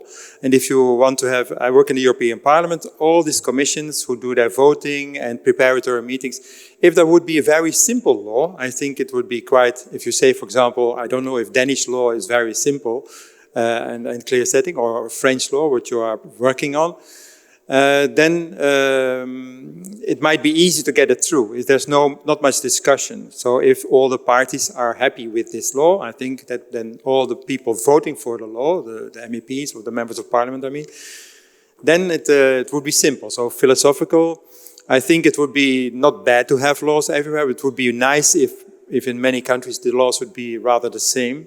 I don't see an institution which would do that for the whole world. Maybe Irmgard would know, but I think if it's a very simple, brief law, and it's very, it gives everybody who has a stake in it, all the stakeholders would be happy with it, I think then legislation would be nice. It would be much more clear for the people who are dealing with it. But again, also legislation costs money, and for politicians, of course, it's always a matter of public outcry also. If the public wouldn't like it, you remember that there was strange stories about straight bananas and so on. So it must be close to the truth, it must satisfy most stakeholders, and it must be very simple for the legislators to pass, and then I think it could be possible. Thank you. Okay, thank you very much. If there are no more direct questions, I think we'll just move to the panel discussion here. So now I have the privilege to ask some questions myself. And what I find interesting is, and I would like to go back, Irmgard, to your presentation. And it was reflected in both of the other presentations as well. There are hardly any laws, it seems, where meteorites are identified specifically as meteorites. There is a treasure, and there is maybe in one case, I think you showed, there is minerals. Of course, meteorites consist of minerals, so you can construe that. At one point, I saw something where it said it's a cultural treasure, but then there was some remark that it had to be kind of in the ground for 100 years or something like that, and man-made somehow. So it appears to me that in many cases, I think the definition is kind of backwards or skirts around. And even, I mean, probably Danish law is an exception, and maybe some of the Australian laws are exceptions too, where they really very specifically talk about meteorites. But do you think this is a problem in general, that meteorites are not called meteorites in many cases, but that you kind of get at a meteorite through some other kind of rather circuitous definition? And I was just wondering if you want to start, or if the two others have some opinions. So there's microphones. And if you want to mic that. Yeah, thank you. Thank you very much. Of course, it's a difficult question, and we have such a diversity of national laws, and also the diversity of levels. You know, the international level, talking about culture and the minerals with the law of the sea, and so, and then the national level. Actually, should we continue to talk English? Yeah, I mean, for me, it's not a problem. Yeah, good. So, but only then, perhaps when I quote. When I quote here, for example, for me, what the most interesting was of the example of Switzerland, because it's also comparable to Austria, the location and the geological.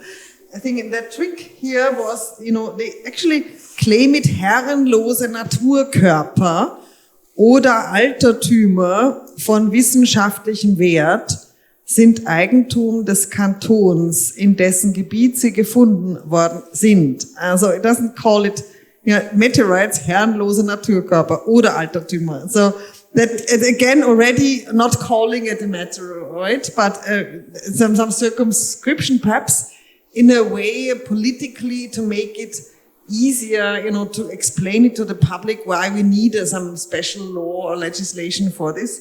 Because there might be the question, you know, do we need it? How many cases do we really address? Is it not a very strange attempt of the politicians, you know, to regulate such things when they happen so rarely? So in order to make a bit of a broader scope of application is in that sense. So this is then here for the property rights, and the other thing is for the export rights. So this is different. So there is a cultural value on it, and the export prohibitions or permits, and the property rights. So these have to be distinguished. Not much to add, but I would maybe it would be possible to find countries who are just like you said, Austria and Switzerland. They are alike. Denmark would be special because it has an impact on Greenland, so they might have other interests. But if you find some countries, maybe also in the Netherlands, Belgium, who have the same sort of many meteorites full, we don't have a desert. And if you get somebody from every country together and to make out a proposal that you can in every country impose, or not impose to get through legislation, that would be, I think, a good thing. But that's a personal opinion. Yeah, I mean, to come back on that, I mean, it's already difficult at the scale of one country. If you start to make a mini Europe and to agree on something like this, I'm not sure it will speed up the process, but why not? In terms of meteorite in the legislation, there is quite a few countries that really specifically say meteorite. For example, Algeria, yeah? And this is a very bad example. There, they have a specific law saying it's forbidden to take them out, but nobody respects it. It's why this is what I would say a bad law. In Denmark, it was based on fossil originally. It's a question of mentality as well. You would have the same legislation in a country like France, or sorry to say, Italy or South country. They would have a different approach, to say it nicely. And I think it has to be specific to a country. Why to have the same legislation in all the countries in Europe, I don't think it would really work. And yeah, it's the things that you mentioned that, yeah, in many countries it's belong to minerals or other because there is a bigger business. It's why we are probably a too small business, I would say, in a way in Austria to have a specific legislation for it. But I think we should still move into this direction. And there is, it started to be discussed in many countries. You know, last year I organized this meeting, and there is many countries that want to really put some legislation because there is this meteorite. They see it not only as a treasure for science, but also it's for the everybody person. They don't want to see this meteorite or don't see them anymore when they are in a museum in China or in some Arabic country or so on. It's why, like Argentina, you mentioned before, the legislation is not clear at all there. We discussed it in Prague a few months ago. There is a specific legislation in a special part of Argentina. It's not national. Yes. There is also this kind of problem. And I think the biggest problem we have is that we don't have a clear picture of today what the legislation is in all this country. This, I think, is the more problematic, you know, like to not know the legislation. It's a problem. I mean, perhaps you could start a process of exchange of information, like in the UN COPOS and on the national space legislation. The process started by collecting information and explaining examples, and then the committee, the working group which worked on it, said, okay, we draw some conclusions here and some recommendations, but they were, of course, not mandatory. It was just guidelines, you know, what should be considered to enact national legislation. So this was the example of the national space legislation in implementing space law. Thanks. Now, I was going to come back briefly to the question of Denmark that was mentioned several times. And I don't know the history of the history of where it came from. But we've seen also in some of the pictures the case of the Cape York meteorites, plural, which were taken by Peary from Greenland to New York. And there's this nice big piece in the New York Natural History Museum. Now, does anybody know, in case nobody knows that, but there was a huge iron meteorite that was found in Greenland by Peary beginning of the 20th century, and it was taken to New York. And was the law in Denmark kind of a result of that the Americans took that huge meteorite? Or did that come much later? Because much later, of course, then they found another big piece, which they put in front of the museum in Copenhagen then. There was one Buchwald in the 1960s, I believe. So there's an interesting situation that I guess you could call that Gesetzgebung in a way, you know. That in some cases there was a reason for that. And I think that kind of, as a side question, but the bigger question is, and you brought it up too, is it worth going through all this effort to do something for meteorites specifically, when in fact we have like one case every 10 years or something like that? Or to phrase it yet another way, is there another way to decide these cases? Because as Will has shown just before, you know, one case was decided one way, and a few years later, there's another case which was very similar, was decided by a different judge another way. And so, even if there is precedent, they don't keep it. How to go about that? Any opinions here? Ladies first. So I think two questions. First, Anlassgesetzgebung, yes. But this can also be helpful. I mean, if you have a case and, you know, there is an outcry of injustice, for example, and we must do something about it, why not take this momentum and make a law. It's not necessarily bad. And the second part I'm calling about archaeological and altertum things and creating some political also dynamic. It would help in Austria, for example, if it is combined with archaeological treasures. So it's a real pity that Sabine Ladstätter is not here today. So if you, for example, could join forces with Sabine Ladstätter, there is more understanding probably for the need for such a legislation. And this can be used also. It's very strict already.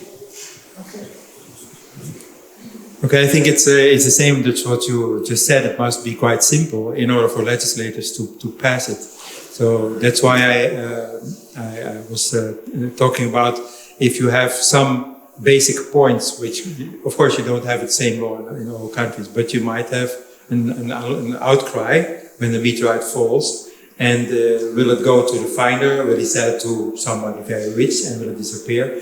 Will everybody be able to see it in a museum or not? Those are the questions that might lead to politicians to say, well, I want to do something with that.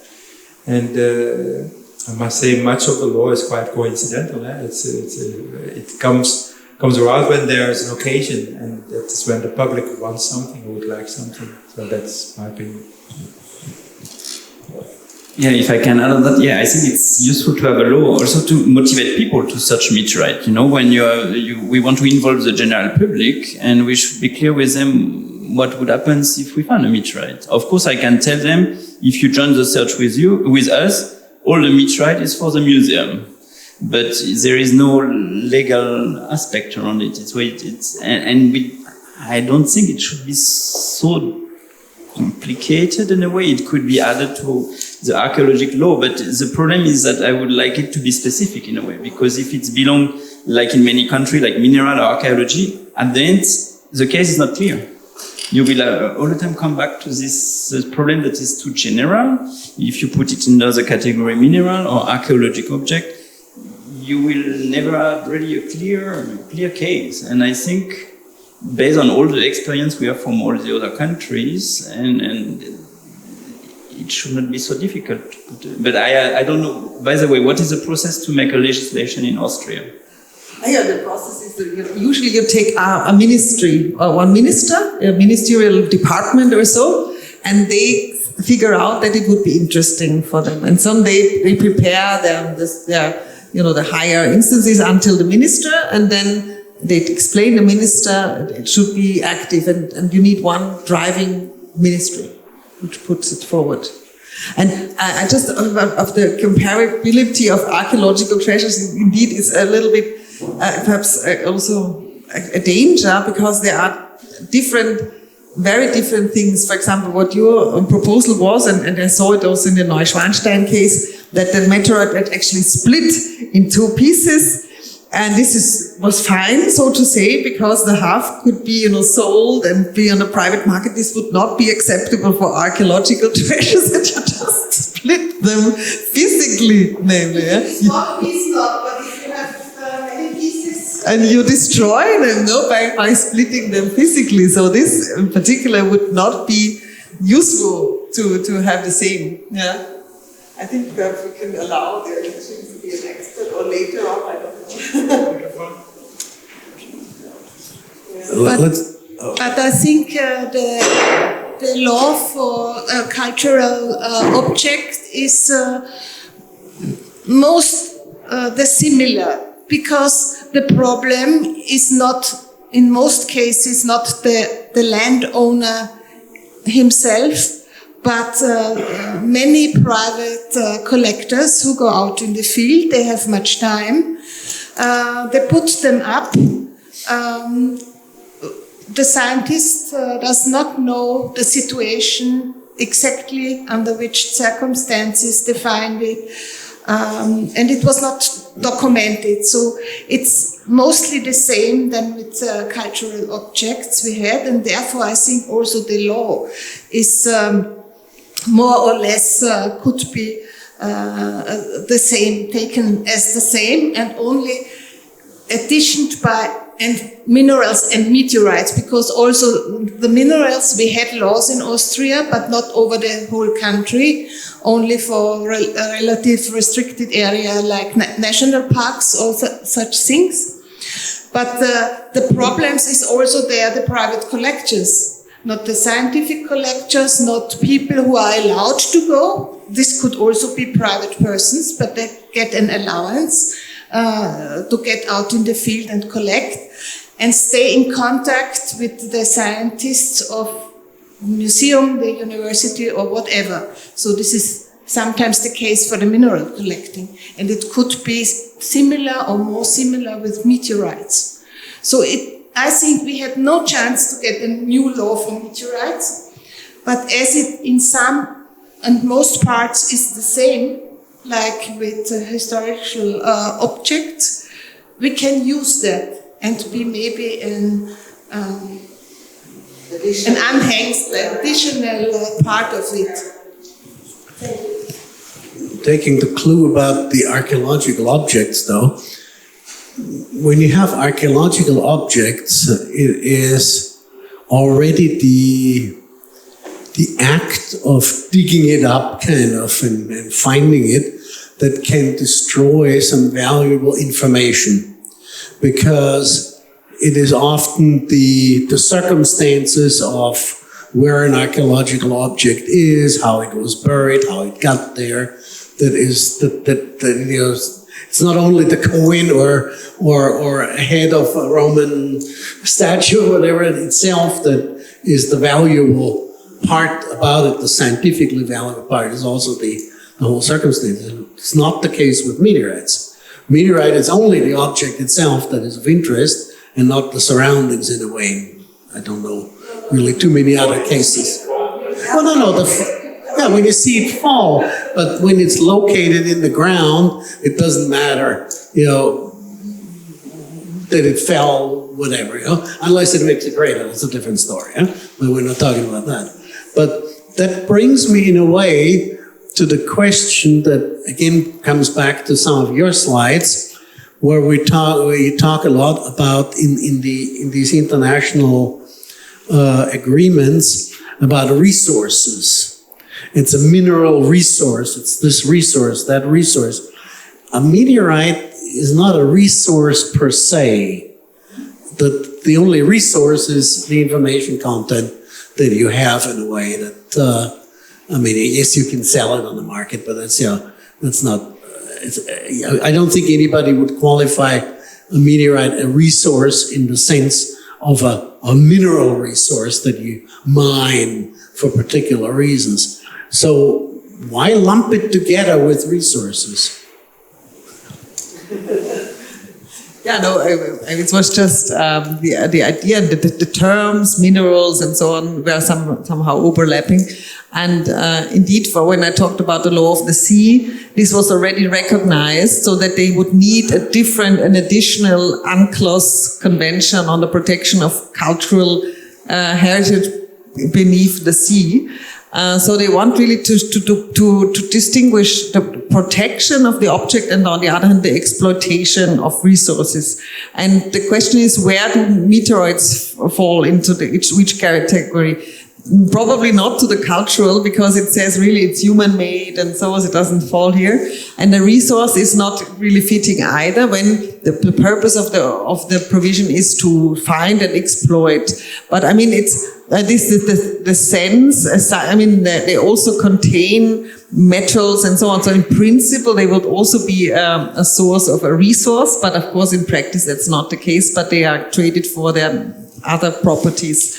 But also, I don't know, maybe also the value is different if it's a gold meteorite, or, you know, so of course, in a way it has an aspect of the metal or the material as such. I think so. I think I don't know much about Austrian law, but I would agree that it was closer to resources, and so you go for that one.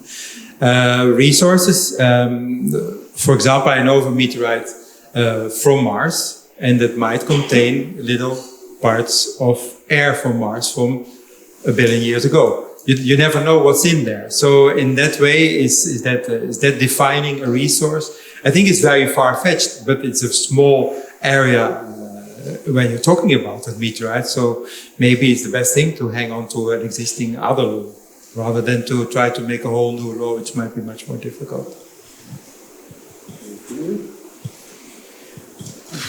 Yeah, I mean, it's. I think you did answer already this point. No, I don't have a specific comment in this case because I mean, as a resource, there is, of course, there is some places where you have tons of meteorites, but it's not really considered as a resource because it's we know very limited in a way. I mean, it's to be distinguished with asteroid mining, of course, because this is really something different. Yeah. Is it directly related to, okay. Because we'll open up the general discussion in a moment. For me, it really makes sense to compare it with minerals and archaeological objects because the mineral hunters, they go out, they don't look for resource. They look for single minerals, and even the mineral collectors destroy the surrounding of the finding because if they open a cleft, sometimes they're only interested in rock crystals and not tiny minerals, which are very special for us scientists. So, the other hand, why I want to I think the law for the archaeologists or archaeological finding is the best we have, is that this law decides very strict, and it's a pity that Mrs. Ladenstetter is not here.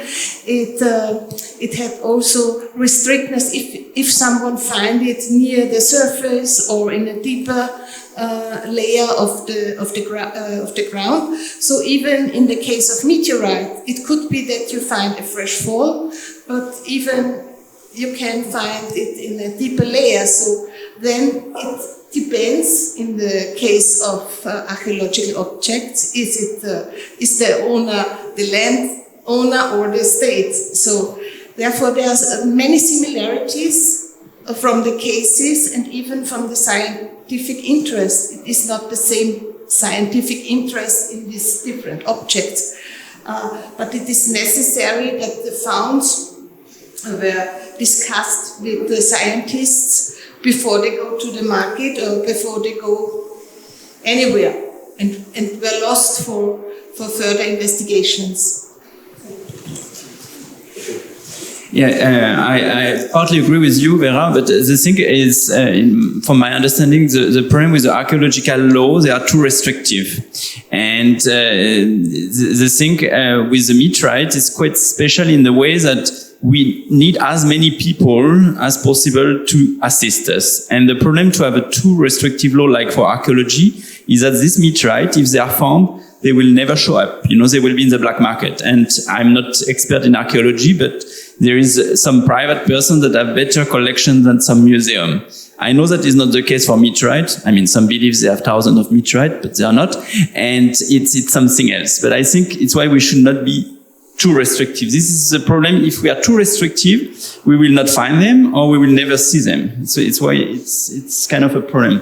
And meteorite, they are rare, much more rare than archaeological objects. Is why, yeah, probably the mineral. So it would be an interesting, we did not thought about this. Probably the mineral approach is the way to go. Possibly, yes. So I wanted to, before we get to the meteorites again, I wanted to make a little side tour because you were talking about Corpus and St. Page and all these things about in planetary defense at the beginning. So we have this asteroid that is on potential collision course with the Earth, and it's not owned by anybody, that asteroid, obviously.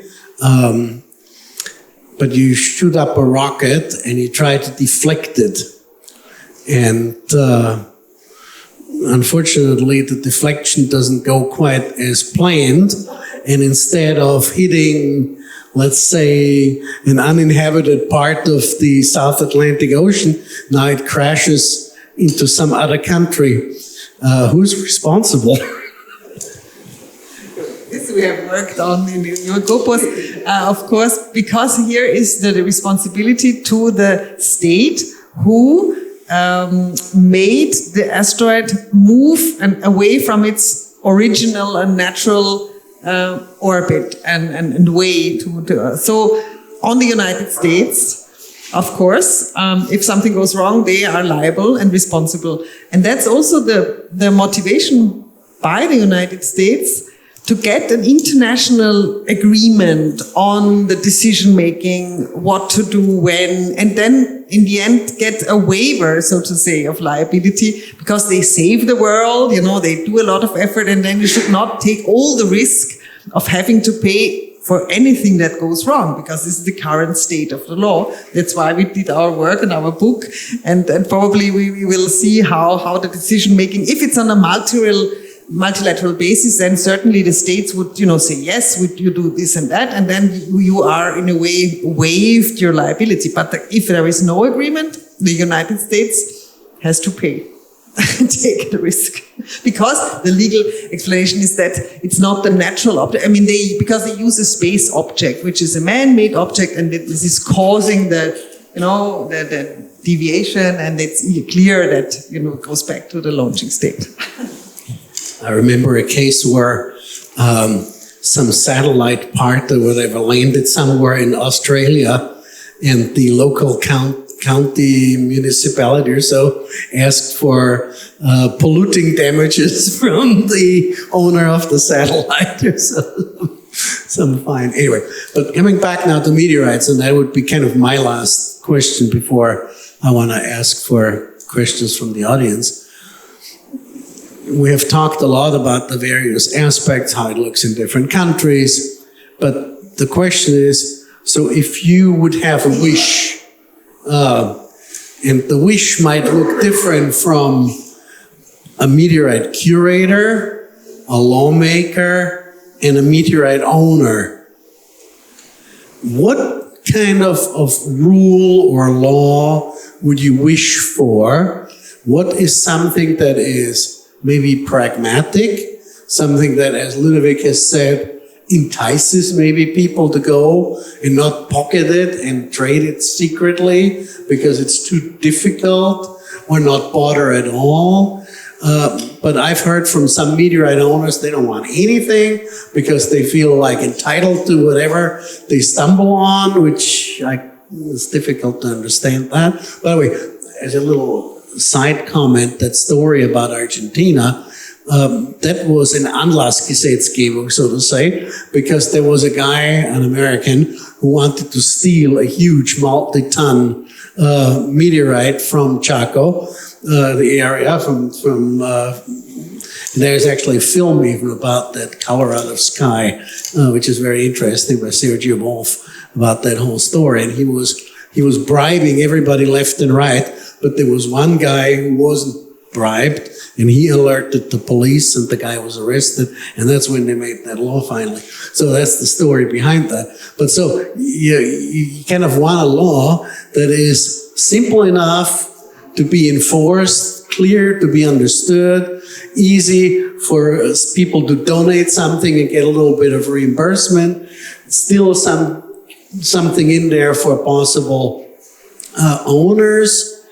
The ones we have not represented here are the dealers, because they're the dirty money makers. I can be the Meteorite Society, I would say. This is what my guess, to bring people together and exchange their views and practices and what has worked, what has not worked. In Algeria, for example, I think it's an example. You have apparently good legislation, but if it's not applied, doesn't help. So this brings perhaps also the legislator to think about to loosen the existing law, because already also existing laws can be changed.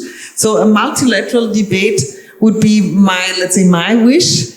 And for the practical and Austrian way forward, I would say that we have to look at two different things, as I said already, that property rights questions, and then the cultural protection, export, and so on, permit and so on, question whether we need it, how it works. So two different things at an international and national level.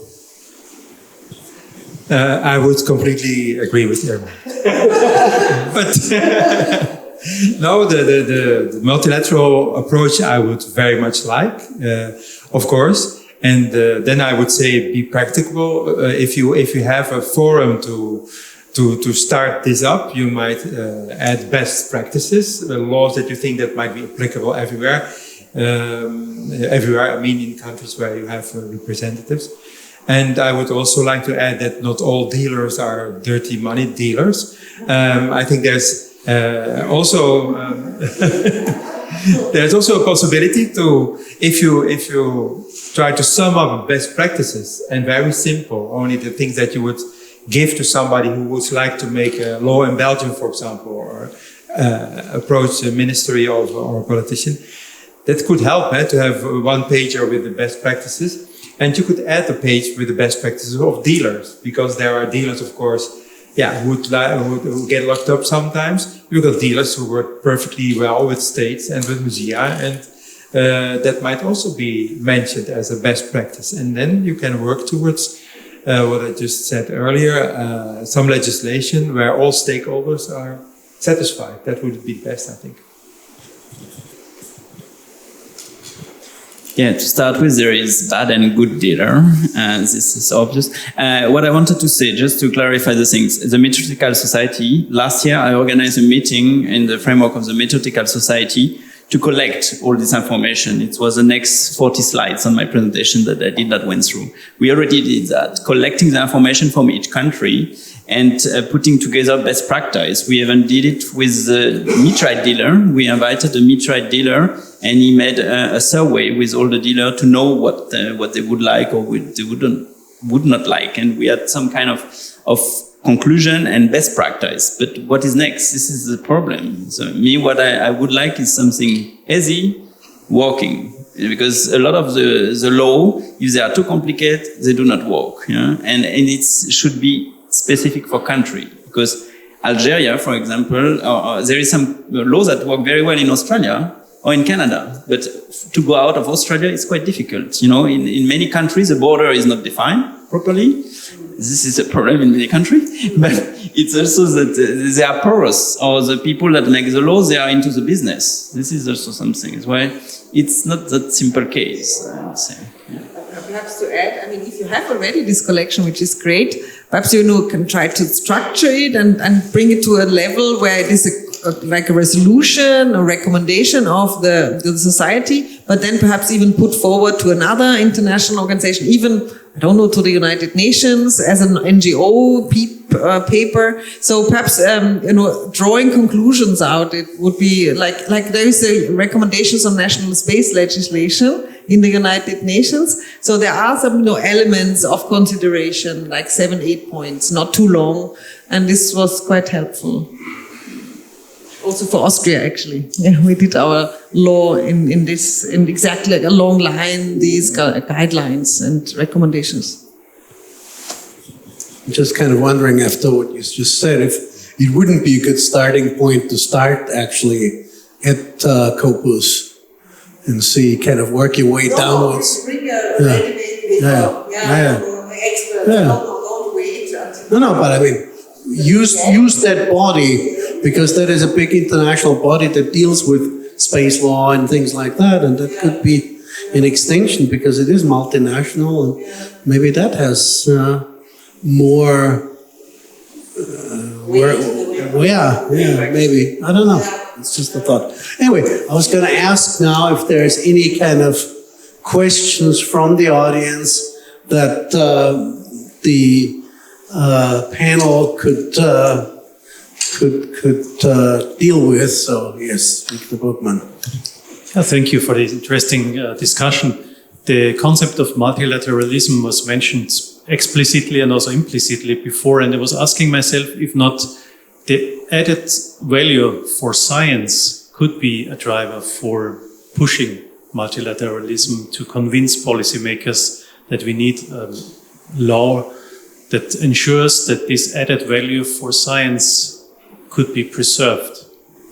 Or is there not much these meteorites could still tell us? Is there not much? Yeah, in this case, it's an interesting approach, but I think it would not really be, I mean, we can play with that, but as a scientist, you don't need kilograms of a meteorite. That's why, we have this type specimen.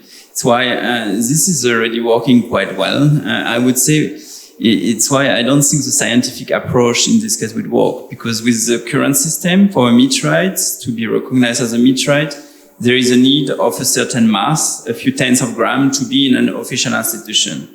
So, and scientists now, they use less and less material, a few milligrams. That's why it would not be the good approach. The thing that we see, unfortunately, these days, is that some meteorites, they don't go through this classification process anymore. They directly go to China. Well, probably you can tell us about the China rules, because there is a lot of meteorites that go directly from Africa to China without being classified. A lot of iron meteorite, for example, they are turned to statues or whatever happens with them. And this is starting to be quite a problem, I think, because it's not only China, but also some Arabic countries now. And this is a new problem on top of the problem. It's why scientifically speaking, I don't think it's a good angle of approach. Yeah. But Chinese rules. I'm sorry, I don't know much about Chinese rules, but I'm sure there's some dealing going on there, and I won't specify, of course, what kind of dealing, but that's clear. No, I would not have any comment. Maybe if you have meteorites falling down and fragment into 2 or 3 pieces, if the second piece is always named after the politician who introduces the bill, that gives publicity, and that's what is nice. So that could be a suggestion. But I think the forum that you already have, make a one paper with legislation, best practices, good dealers and good musea. I think that's something that some people in many countries would like to see and maybe act upon. Any other questions? Anybody? Any big questions? Have we exhaustively discussed the topic? Okay, please. Also, a question for Irmgard. You talk about all these treaties, and I think Antarctica, you mentioned 40 countries are now part of this such treaty. What happens if I'm a citizen of Liechtenstein and I go to Antarctica and think Liechtenstein didn't sign this treaty? And I just start to explore the Antarctics and get a lot of money out of it. What will happen, you think? How would the 40 treaty countries react? Because otherwise, why we have a treaty if we cannot react? A very good and difficult question, because why was the Antarctic Treaty concluded? So only because there were these countries who wanted to claim territory. So this was the first group, then the second group who is interested in scientific research, and the third group which is just interested in knowing what's going on. And so the meteorite thing came unexpectedly, really. So what is this, It was not really envisaged. So the only thing they envisaged was then scientific work by expeditions, and they're quite expensive, and you have a special interest even to have to be, to be a party to this agreement with voting rights. So like Germany, so they put, a certain sum on the table. We have really significant research interest, and then, okay, that's fine. So you are part of the club. So this is what they thought about. How to use Antarctica. So nobody can claim territory, but we want to use it for science. Yeah, science mainly, and non-military and all these things, limiting the use, limiting exploitation, and for prohibiting the exploitation. So it's really very tricky because you don't have territorial jurisdiction of any state. You have only personal jurisdiction, so to say, of these expeditions. So the Austrian or the German expedition would stand under German law, even if it's there in Antarctica. Yeah, so it applies like the ship, the flagship principle. Have the flag of Germany and then the German law. And so Liechtenstein doesn't have a flag, so it's a flag of convenience, there, all the questions where you have. But, and the question is then also what the state, in these protocols, and so the state parties say then they will do their best efforts to avoid that these meteorites get lost, and all these concerns, which on this one slide were depicted, that they got lost and that it's a danger to the protection of these pieces. But what can be done in practical terms if a German, for example, expedition then sees it and then they ask, what are you doing here, and so on, and then they interrogate him and so on. But they have not really a legal power, but they have quite a persuasive power as being a state party to the Antarctic Treaty. Yeah? Yeah. So, yeah, again, yeah, similar, yeah. It will be a different story. Yeah, no, similar, yeah. So you do then really, let's say, then you have to these state parties are of course the first who react. But if it's even getting worse than that even an international community would also say, well, we have some customary international principles of non-exploitation, even for non-state parties and so. But it will all depend on the reaction. So, like always in public international law, very much depends on how states react. So they cannot just sit back and say, well, there are laws and they should be complied with, because there is no police really and no enforcement activities, entities for public international law. So the states themselves are always asked to act. Maybe I can add a personal observation to that. I spent one field season in Antarctica a long time ago in the late 1980s as a guest of the United States National Science Foundation and NASA expedition searching for meteorites down 85 degrees south. So as a citizen of Austria, I could never have gotten there by myself. We don't have any expeditions going there. Just there's no flights or buses you can take there. So you have to take the US aircraft and helicopters and so on. But interestingly enough, we were a multinational team financed by the US searching for meteorites. There were 6 of us. In 2 months, we found a little over 500 meteorites, all of us together. Some more, some less. I think my count was on the order of 100 and something meteorites during that time. So, but in theory, I could have pocketed some of them and put them in my pocket and said, souvenir. In practice, I could have never shown them to anybody, because as a scientist myself, people would then have asked, where's that from? I said, in Antarctica. I say, and I would have been ostracized for the rest of my career. Nobody would have ever been wanting to work with me, because what I did was maybe not 100% illegal, but highly unethical. Now, that is the case on a personal level, and that's okay. Many of us are bound by ethics still. Listening to the news lately, that not all people, even those in decision-making positions, are bound much by ethics. But then there is the more scrupulous or less scrupulous people who do everything for money. And those will not be bound by any ethics whatsoever. So I think your question answers itself in a way. When a big international conglomerate wants to do something, they'll do it. So, but that was just a personal observation here. So I would like to have every one of our panel here, the 3 of you speakers, have a short final statement on the subject or way you would wish would go, or anything personal that you might want to observe. Irmgard? Thank you very much again for this invitation. And for me, it was the first time to think about the meteoroids and the legal aspects. And now dealing with this, researching a bit, and here today in this discussion came to me that there are indeed interesting combination of space law and meteorite law on space applications, for example.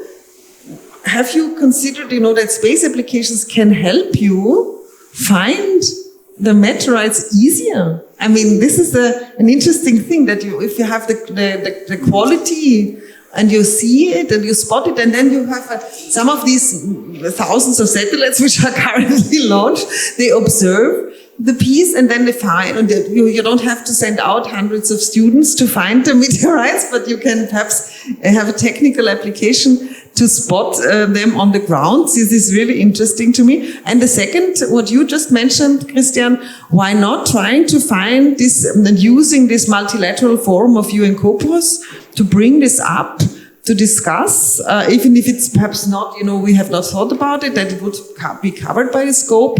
But why not? So this is very new for me, and thank you so much. Yes, I think as well in the future, if you see the amount of meteorites found in Antarctica, in the many deserts in Sahara, Gobi, they also fell in the Russian tundra, but maybe indeed from space you can find a lot of them back. Could be maybe under the ground in the soil. And also, I think it would be interesting again to have on the forum a group of people from different countries to see what they can do about proposing some rudimentary beginning of legislation on the topic. Thank you. And also to look this evening up to the sky, look at Jupiter and the asteroid between, but also the Orionites, so there will be meteors falling down the coming 4 days, I think, with the 21st as a center of it. Yeah, what I would like to say is that I was very happy, first of all, to discuss with some new experience, because like in my field of research, impact crater, we work with different fields, chemists, numerical modeler, and so on. And it's all the time nice to have a perspective from other expertise. And I think today is what we reached. And finding synergies, and the idea of discussing this legal aspect is also interesting other community and to find new synergies. My wish is that we find and collect more meteorite to study in Austria, and especially to interest more people, because we are a very small community in Austria. You have much more in other countries of the same size, and it's to direct more students in this field. And I think more we talk about the topic, more we interest people. But the next step is to have the politics to inject some money or some to put some effort into that. Is why if we can come with another aspect of meteorite legislation, probably there is some money to found. And with technology, we are using technology in space now. It's used, especially the satellite used for weather forecast. But of course, the most interesting would be to have some device collecting them before they make it to the ground. In between the space and the ground, in this border that we don't know where it is. Catch a falling star, ja. So, am Schluss komme ich wieder auf Deutsch zurück. Ich möchte mich einerseits bei unserer Rednerin und den beiden Rednern hier sehr herzlich bedanken dafür, dass wir also wirklich sehr unterschiedliche, vielfältige und tiefgehende Aspekte dieses Themas erörtern konnten. Ich möchte mich bei der Akademie der Wissenschaften hier ganz besonders bei Herrn Dr. Viktor Bruckmann für die Organisation dieses Symposiums bedanken. Bedanke mich bei allen von Ihnen, die hier zu unserem kleinen Symposium gekommen sind. Wie gesagt, es wird aufgezeichnet und wird dann auch online zur Verfügung stehen zum Nachhören. Und jetzt zum Schluss darf sie die Kommission für Geowissenschaften, Zusammenarbeit mit der Kommission übrigens für Astronomie der Österreichischen Akademie der Wissenschaften noch ganz herzlich zu einem kleinen Getränkeempfang auch wieder unten in der Aula einladen, wo sie sich noch eine halbe Stunde oder so über Wein, Bier, weiß ich nicht, sonstige Getränke noch mit den Vortragenden hier auch gerne austauschen können. Damit wünsche ich allen einen schönen Abend noch und schauen Sie auch von Zeit zu Zeit nach oben. Wiedersehen.